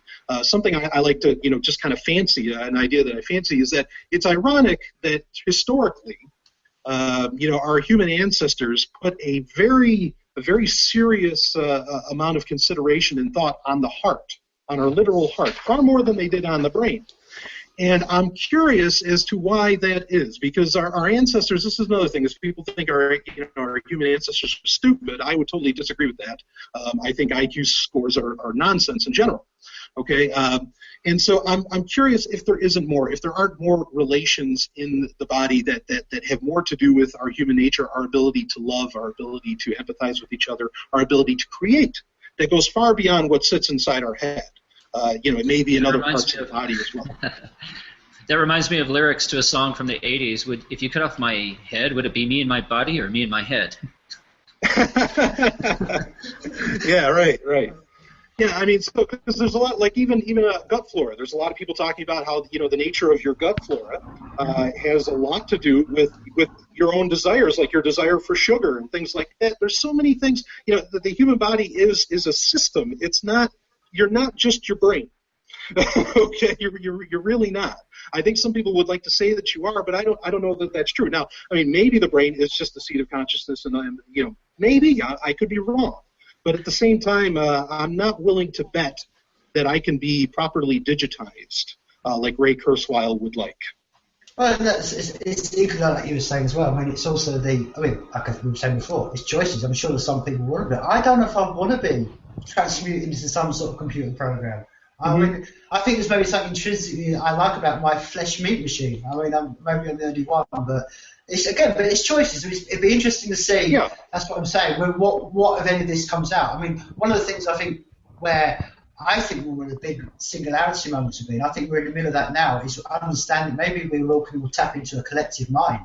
I don't mean that collective in the sense of Russian communism. I mean the idea that these thoughts, as they've seen with we talked about before, Robert Sheldrake, the idea of morphic resonance, the idea that maybe we can do that as well as human beings. Maybe we get to the point where we can telepathically talk to each other over great distances. These are more of the singularity moments that excite me, more than being transmuted into a machine. Sure. Wouldn't you? Yeah, I can understand that. Go ahead. Wouldn't you still run into the Dunbar number, where even if you can telepathically talk to everybody, you're not going to be able to manage so many minds all at the same time? Eventually, you're going to have to either deal with increasing the person's ability to empathize with a larger number of people, or you're going to have to grow up, get more space for them to spread out across. So either we're going to have to colonize new places, or we're going to have to change ourselves fundamentally to manage more people in our groups. Well, yeah, transhuman, I mean, like that idea of like having telepathy and things like that, maybe that would be the shift that would allow for that. But by and large, I agree with you, Aaron. I think that that you're still going to at least at present time, you're going to run into some kind of a hard line. I'll admit, I'm far more excited about cryonics than I am necessarily, a lot of these more, transhuman or singularity type things, because I think we might find, when you look into like the works of Aubrey de Grey and others, they're very clear on the point that humans, it's kind of a mystery. Why do humans die? Because the body's not designed to die. Like it doesn't make any sense. And so I think that down the line, maybe those kinds of advancements in technologies will allow for far more of what we're doing than perhaps using something based on silicon. I mean, going back to what you were just saying then, Aaron, it's one of those points I've kind of been talking about through this podcast a lot, but I've had the fortune to live amongst people in Amazon and stuff, and that's the point really. I've always sort of thought this, if I could just go 10 miles up, you'd realise that, as you see when you fly over from continents, you see that a lot of the lights of the cities, and it's kind of like they're all on the edges. But you realise a lot of this world are all living the vision we're talking about. They're already living in communities of 150 people and have done for generation after generation. I mean, it's one of the things I think, like you were saying to earlier on, Brian, I think the trouble is that we've all grown up with, not many people get to go outside of their own boundaries.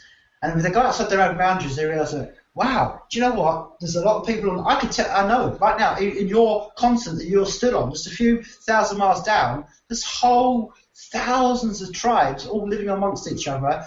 They don't have resolution conflicts. They know what they're doing. They can understand. I've been lucky enough to live amongst them. They don't need Ethereum contracts? Oh, do you know what? And you know something else, Rich? They don't need Sky News. They don't need Fox News. I mean, it's amazing, isn't it? It's amazing. They can live without CNN. It's mind-blowing. In response to what you said, Brian, about people dying, if you had a cell that never died, it would never evolve. So we would just continue to fill up to carrying capacity, and then there would be no room for any more. But if you have the presence selective pressures, they push things towards an evolutionary maximization, I guess. You optimize the organism for the situation. But if nothing dies, then you have suboptimal solutions that continue to live on and occupy resources. Yeah, but I guess more what I mean is cellular decay, and partly I think people giving birth would, because I mean one would argue if you go into the Red Queen theory of why we get it on, why we have sex in the first place, is this constant evolution of the genes, and I understand your point, but I think also what I'm more referencing, what I think Aubrey de Grey was more referencing, is that you wouldn't, cellular decay perhaps doesn't necessarily make a whole lot of sense, in that through propagation of your genes, what you're talking about, to where, the genes evolve, would possibly still occur. But I could be wrong about that. I'm very open to being wrong. Cells that never decay would stagnate, so they would be selected against. So any cells that were naturally perpetuating themselves and not decaying, they would be in a stagnant state of evolution, so then they would quickly get outcompeted by ones that did decay and give offspring constantly. Does that make sense? I follow you. I think, obviously, even like in the idea of like extending, your biological body, obviously, disease and things like that would still take effect against you. But that, I get what you're saying. I think that raises some pretty tough questions, though, as far as like, is actually creating, is making medicines a good idea? Because are you messing with evolution? Are you messing with humans moving forward? So that's a conversation that definitely needs to be had at some point.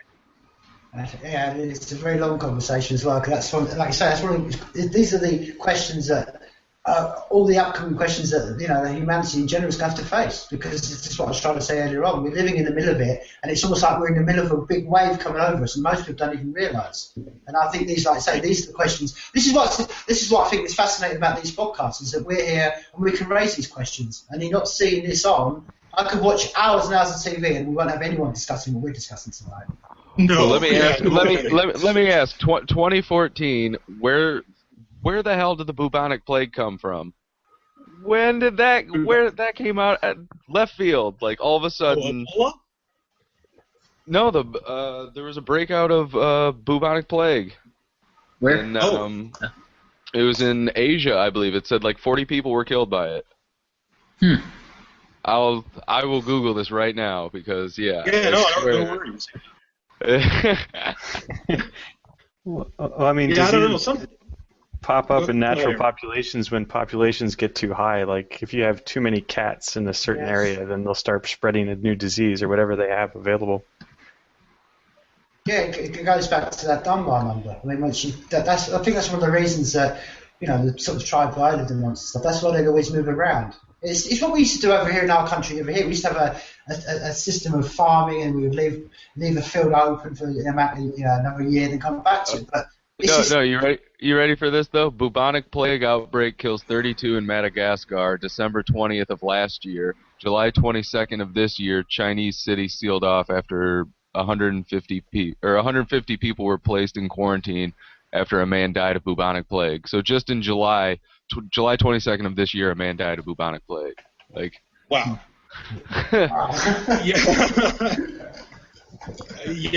I mean, there's sometimes with these things, like with the Ebola scare and all that. Boy, I've got plenty of thoughts on that, but that's one I'd have to. I don't know. Well, I mean, what we do know for a fact is we don't know everything about the world. It's one of the interesting things about. No, that's just it though, Tim. We don't know anything about the world, and I think that's what most, the corporation mindset, the big chemical, the big pharmaceutical, all those people, they don't understand that. They don't. We have a vaccine for this, but at the same time, the common cold's still there. All sorts of ancient viruses still there. Bubonic plague apparently still there. Well, that's an interesting point to bring up, though, is that, I mean, maybe one of the first cases, or one of the first ways that we can work on, getting the spooks out of our own brain, or dealing with the kludginess of our own brains, is in being able to admit we don't know, or that we don't, don't understand. That's the wake-up moment. Right. Because I think there's a lot of people that they want a lot of these control institutions, like governments and whatever else, and they want that because they are afraid of the unknown. They're afraid that they don't know, and they don't want to admit to themselves that they don't know. They want some kind of safety net. When I think really, people, it's okay to say, and there's even people in anarchist, in liberty movements and anarchist movements who seem to refuse to say they don't know. Oh yeah. But that's dangerous as hell. Yes. Say you don't know. It's all right. I mean, I'll say it all. I just said it. I'll say it all the time. Cry on my shoulder. I understand we don't. Right. But it's what ultimately the ultimate questions of everything boils down to. Basically everything we know about is chaotic. And people try to put order onto it, but basically, you know what I mean? If you break down to anything down to its bottom level, it is chaotic, which is basically, I don't know, you don't know, none of us know, because it's inherently chaotic. That's one of the hard truths that people got. If you want to boil life down to it, it isn't order in the world. And if people want to put order in, because they can put in with order, they can fit religion, they can fit, you know, control, they can put. But ultimately, people, unless someone proves to me differently, everything is based on chaos. And as Immortal Coil would say, or this Mortal Coil would say, it'll end in tears, and you'll just be going, why? That's a great band. It is a great band, but that's kind of the moral of the story, though, is that when you have that sort of mentality that you think you know what's going on, you think you have control, you think you know the answers, it'll end in tears, and you're going to be going, why, and you know, you're never going to find those answers. We don't know why. We're constantly trying to find out why, but at the same time, we need to look for each other rather than the money, which is not the why. Sure. Yeah. There's a great kind of a great quote from the book series Dune, where it says, you know, we keep trying to apply, you know, logic and answers to all this stuff, but the fact is the universe is always going to be 2 steps ahead of you. And I think, you know, as it stands right now, that's still the case, you know, that the universe will always be 2 steps ahead. But then that leads into, you know, if I think Ayn Rand might have had it right when she said that it's amazing how well people will treat each other and how well people will interact each other if they are both acting within their real intrinsic self-interest, if they're really acting, you know, with self-interest between each other. Yes. And then maybe, you know, with some of this stuff, yeah, you know, you're not going to figure it out, but you are going to have happiness because you are acting out of your own intrinsic self-interest. And I think that's, you know, that's really important, even when you don't have the answers. Exactly, which ties in with we keep going back to that self-interest. As I say, when I've seen it in action, I've lived amongst it. When it's 150 people or less, that's fine. I lived, honestly, I don't know how I would say this, but I lived for 2 years in a place in Venezuela that had no laws, no electricity, and we didn't have any issues. You know what I mean? And the one issue we did have, they solved it. And I'm not, you know, that's another story. But what I'm trying to say is that there's so much of this world that lives like this, and I think it's one of the things that I think people like us can get on the edge, and I've read a lot about anarchists and stuff, and they always seem to be it's almost an intrinsic nature, depressed things about things. But if you understand that, man, a lot of this world right now are living this way. They don't understand even the word anarchy or control. They're like, well, I live this way. And like we will keep saying, things are a lot easier about them. It's this key thing you said in that podcast, Brian, isn't it? It's about the Dunbar number. And if we're going to learn to live in amongst big numbers, we've got to work out how we can intrinsically put that system that works amongst 150 people and scale it up. If it can happen or not happen, that's a very big question. I'm open. I don't think it never happened on 150,000 people or above. I mean, to me, it's too big a number. Yeah, it's a good question. I mean, I've yet to see, I mean, even to really, you know, try out other economic models, to try out all kinds of things. I've yet to see really that community that's done it, you know, at even a small level. And if you can't do it at a small level, I don't see it necessarily working at a large level.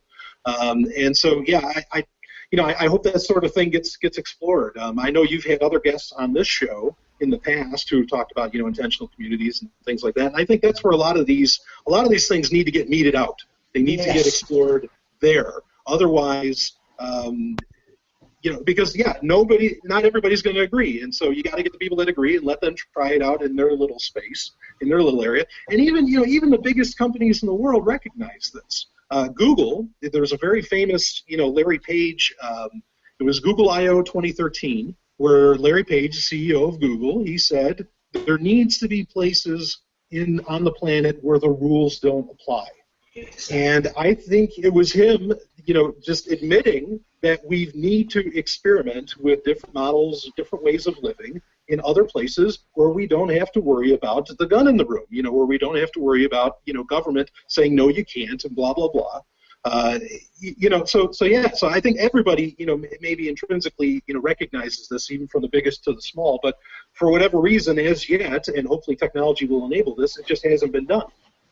I'm talking to converted in this conversation, but it always amazes me now that we're in 2014 and people still think that the idea of any government is a good idea.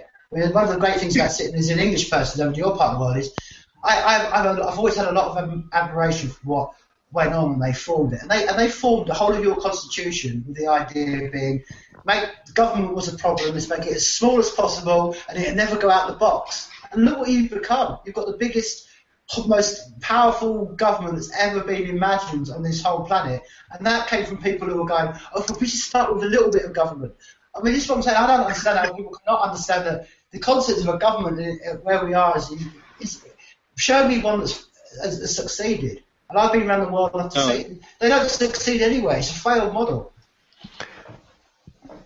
Yeah, absolutely. I mean, Lysander Spooner was right on, when he said that, in the U.S., either the Constitution allowed this kind of government to exist, or it was powerless, to keep it from existing, from happening. And so, yeah, there is no, the arguments are gone. It really is, the excuses are gone and it is shocking that in 2014, especially like we've been saying, with all the information that's available out there for people to find, that somehow they still think that government is a good idea. It's mind-blowing. Could it be that that's the nature of us as organisms? Like certain cells wanted to congregate into more complex organisms, that certain people are always going to try and congregate into this unitarian state that's sort of like a meta-organism with specialized parts? Well, I'll go even further just real quick and say, even if I am not opposed to the idea of government necessarily, the government and the people that apparently are supposed to be representing me here in America, them I might actually just disapprove of in general, like all of them. I might not feel that and I actually don't feel that there's one person in the American government that I would actually vote for that I feel really represents my opinions to the core.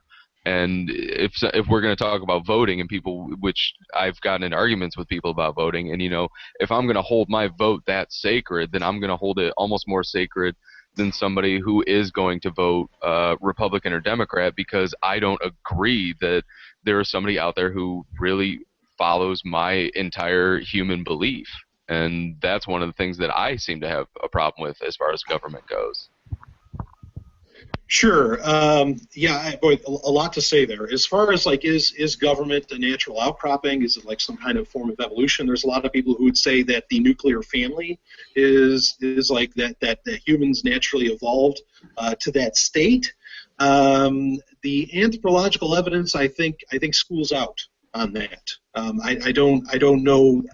I would venture that it's not, and that, in fact, when we look at nature, when we look at animals, that we are applying the ideas that we have now onto them. We are transposing our thoughts. Like when we look at wolves, and we say wolves have an alpha and an omega wolf, okay, so they have a hierarchy. I just wonder, I don't have, I can't really back this up, but I wonder if we're not just transposing our own ideas that we've been developing over the past 10,000 years onto these creatures. Like when we call a lot of, like Mesoamerican cultures, when we call them empires, we're calling them empires. Do they call themselves an empire? Is that their same idea? It's a difficult thing to say, when we're transposing all we know. And we're only knowing what we're taught, and what we're taught is generally taught by these control structures, like governments and whatever else. It's tough to say in those regards, what exactly is natural, what actually evolved, and what, perhaps what should be. So that's a tough thing. But, Ryan, to your point, if I can, with politicians and voting and all of that, I actually have a real problem with people that are liberty oriented, that want to leave people alone, that run for politics, they run to be a politician, because it's ironic, because I think it's and this is what we're talking about here, it's to be inarguable that people want government, or they want a nanny over them. Okay, but if you're going in there to say that, as a liberty-minded politician, if you're going in there and you want to say, well, no, we got to get rid of the nanny state, we got to get rid of health care, Obamacare or whatever, we want to get rid of this, are you representing the majority of the people, that you're supposed to be serving.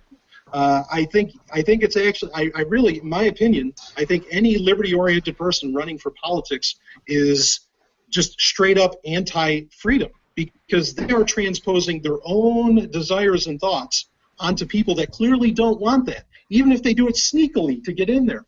Because now the vote, your vote, that's what that's for. Your vote is supposed to be you expressing what you want and trying to achieve what you want. Okay, and so the liberty-minded politician is an anachronism there. I mean, it's a an oxymoron. That's what I want to say. It's an oxymoron. It cannot be. You cannot possibly be someone pushing your desires onto somebody else, which representative democracy is all about, but then want to be left alone. Yep. Yeah, I mean, to answer both what you were saying, Aaron, it goes back to what we were saying before. Maybe we don't know. Maybe it's an experiment we can carry out for the rest of humanity, whether we are naturally interested towards government or we're not. But all I know is I've met enough people in my life, and I've been enough places in my life to see, well, there's a lot of us on this planet who don't see it like that, don't live like that, and see what that whole point of view as something completely unnatural. And I can spend, so to me, whether it's right or wrong, okay, well, I'll always fly the torch for someone that says there isn't any government, they shouldn't have any control, because I will argue from as long as anyone wants to argue with that, and anyone wants to prove me differently, then prove differently. But we're born onto a rock that's tumbling through space. We're going to die on a rock that's tumbling through space unless we get to the point where we leave this planet. But basically, all that's between that is just opinion, and all the government is opinion with a gun. That's all. That's all it is. Sure. Yeah, absolutely. Yeah, I'm with Tim you, Tim. for president. Tim for president. The Lifeless People Party. The Lifeless People Party. But if he accepts the presidency, then he disqualifies himself. Down with Tim. Down with the Lifeless People Party. That's how we do it. I become president, and my first act of law is to put a gun in my head and blow myself away. That's Now that's dying for your principles. I'm proving a point. I'm proving. Art. Hashtag art. Exactly. But this is one of the. I was just going to say, because this is you're tackling it on a daily basis where you live, because this is obviously it must be a debate that's going on in New Hampshire at the moment, because there must be people in New Hampshire, as I understand it, who think, oh, if we have a little bit of government compared to the people more like yourself, we think, well, no, actually, we need to get rid of all government in New Hampshire. I mean, yeah, that's really, I mean, the mission statement of the Free State Project is that the only role government can have is to protect life, liberty, alone is tacitly admitting that there should be government.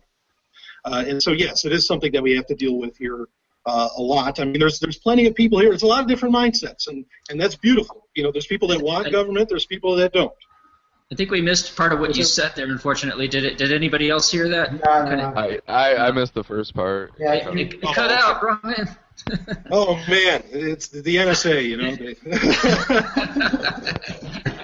Yeah, no, well, I was just saying that there certainly are, you know, like in the mission statement of the Free State Project alone, there is the admittance, it seems, that there should be government. But not everybody here, you know, agrees with that at all. Certainly I don't.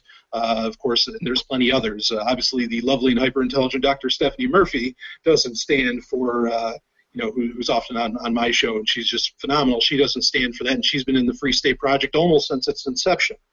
So definitely you have plenty of people that, you know, that don't think it needs to be here at all. But, yeah, there is kind of that argument of, you know, should there be or should it just be really small, or should it not exist at all? And that's, you know, and I feel bad because sometimes that's depressing too, because, you know, and I think I've asked, or no, it wasn't on my show. I think I was on someone else's show. But anyway, the idea is that, you know, because everybody, like we were talking about people agreeing, if you are in a group of a bunch of libertarians or, you know, or anarchists or whatever in New Hampshire, where perhaps I think it's inarguable that it's the largest concentration of those kind of people, Okay, and I hope that it happens elsewhere too. But if you all can't agree, whether or not there should be government or not government, I mean, what does that say about everybody else? That is disconcerting, certainly. So, I mean, but one of the sort of questions that I like to put in front of you, from speaking as I am, the only Englishman on this panel right now. I mean, so take an example. So, say I wanted to come and leave my life and what I'm doing. What can you be saying? I mean, try to sell it to me. To someone, I'm trying to sort of speak for people I know are listening who maybe ask me this question. So I'm asking someone who lives there. So if they want to leave, could someone leave the UK and come over there, or is it just for Americans only? These are the questions that I would. No, there's certainly plenty. There are people that are not American that have moved. I know people that have moved from all over the world that are here to be a part of it. So you certainly can, and I cannot confirm or deny that there are people that have done that in less than legal means. Okay.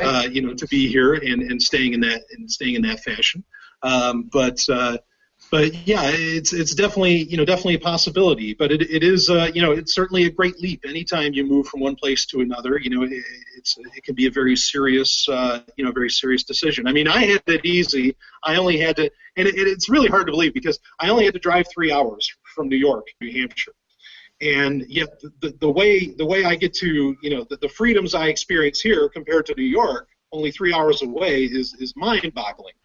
So, even traveling short distances, it is very much worth it. And so just imagine how much more worth it could be, say, from long distances.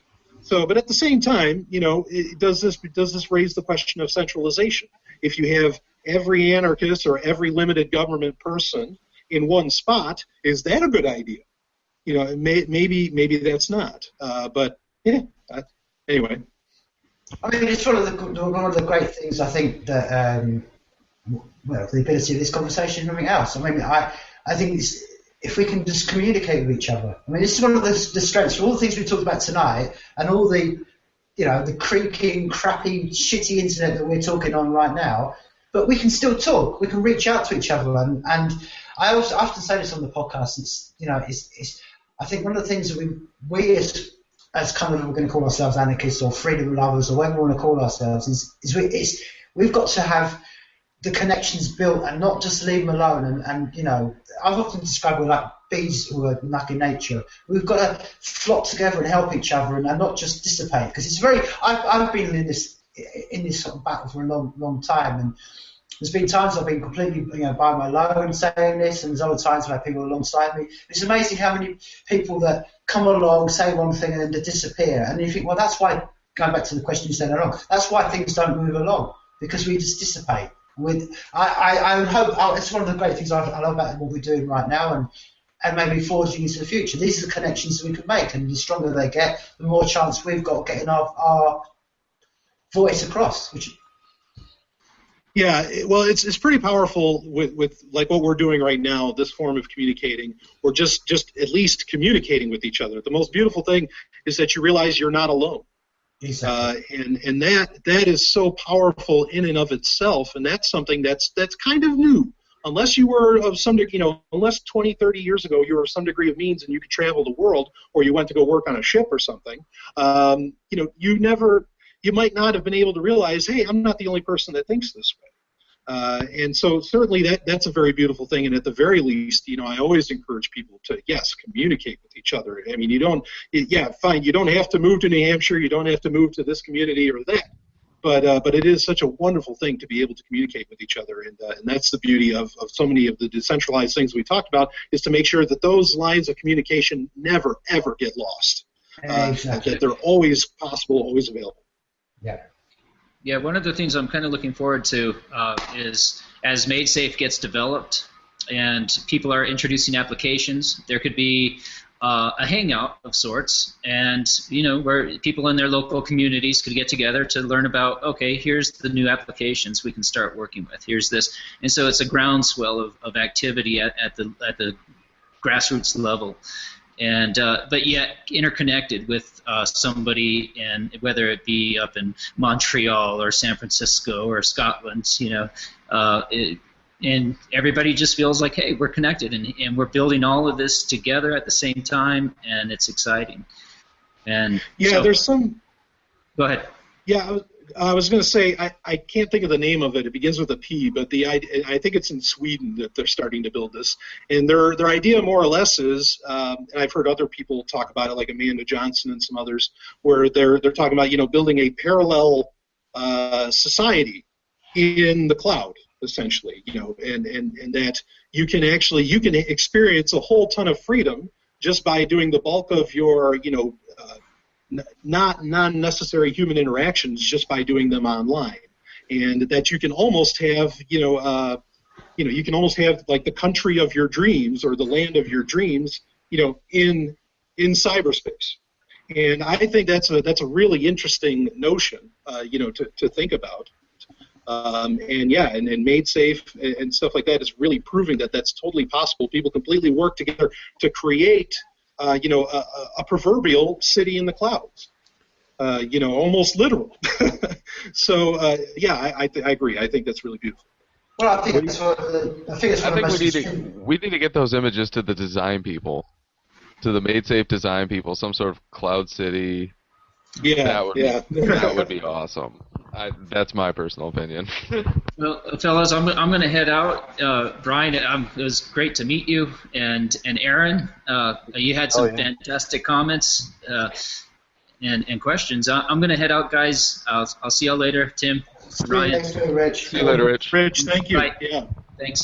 Well, it seems a good time anyway to sort of bring this conversation to an end anyway. But one of the things I wanted to sort of like take a left field chat with you and sort of ask you, Brian, was like, I know you're a bit of a Motley Crue fan. You kind of like. Man.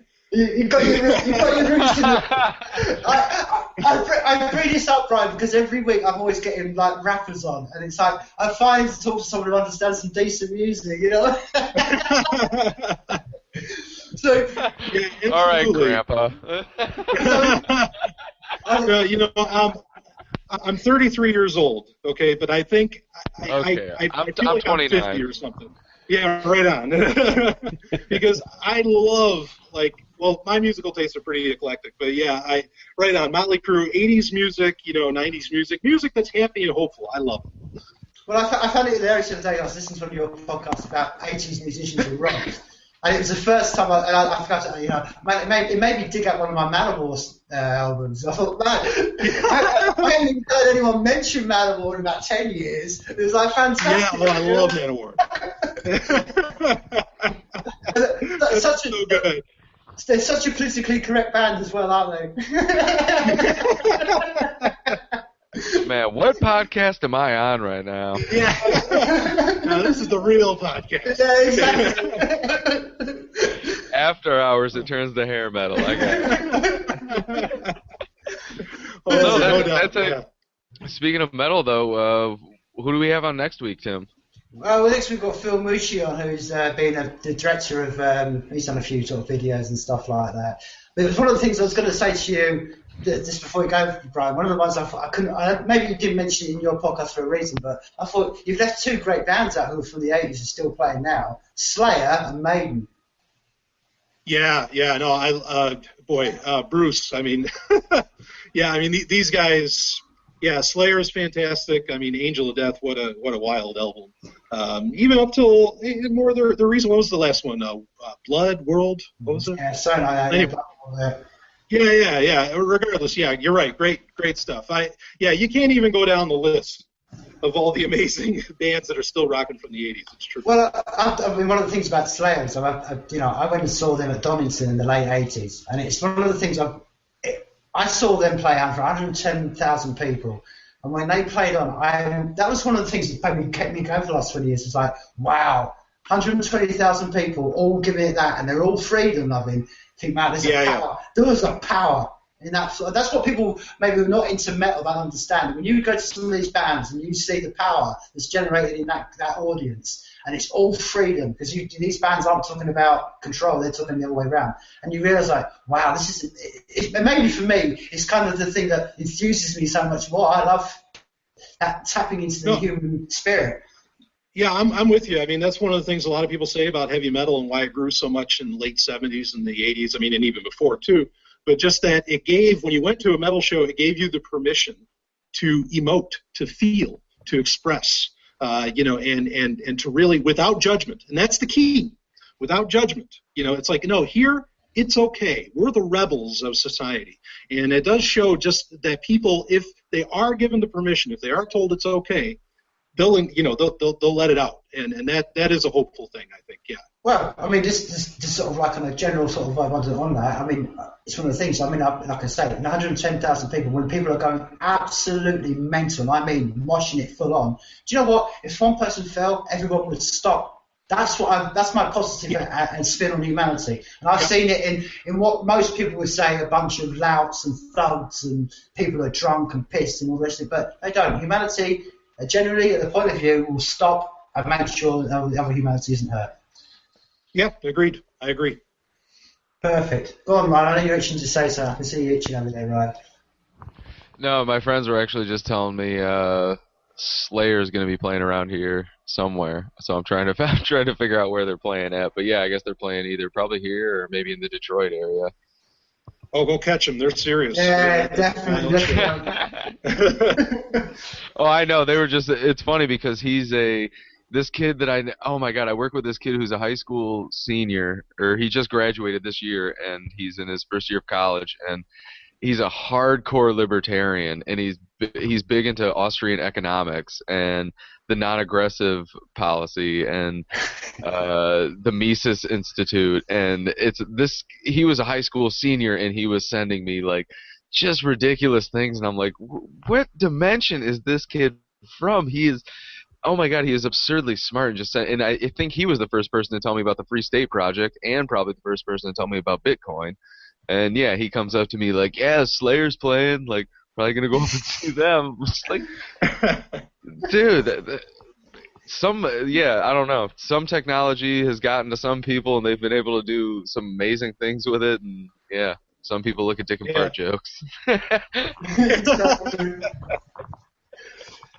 Exactly. Well, as again, right, it's been a fascinating conversation tonight. I've really enjoyed it. I've been looking forward to this, as I've been sort of saying, for weeks and then. And we definitely have to get you back on the podcast again because, as I say to as you say to you, we've only scratched the surface, and I know there's so much we could talk about. And like I say, absolutely, definitely. I mean, anytime you want to come back on, we'll definitely get you back on in a few months' time. With keep this conversation going because it's like I said, one of the things we've been discussing in tonight's podcast is these are great days to live in because if nothing else, me and you can talk. Whereas 20 years ago, they have to come through handwritten letters and so these are great. Like I say, these are great days to live in.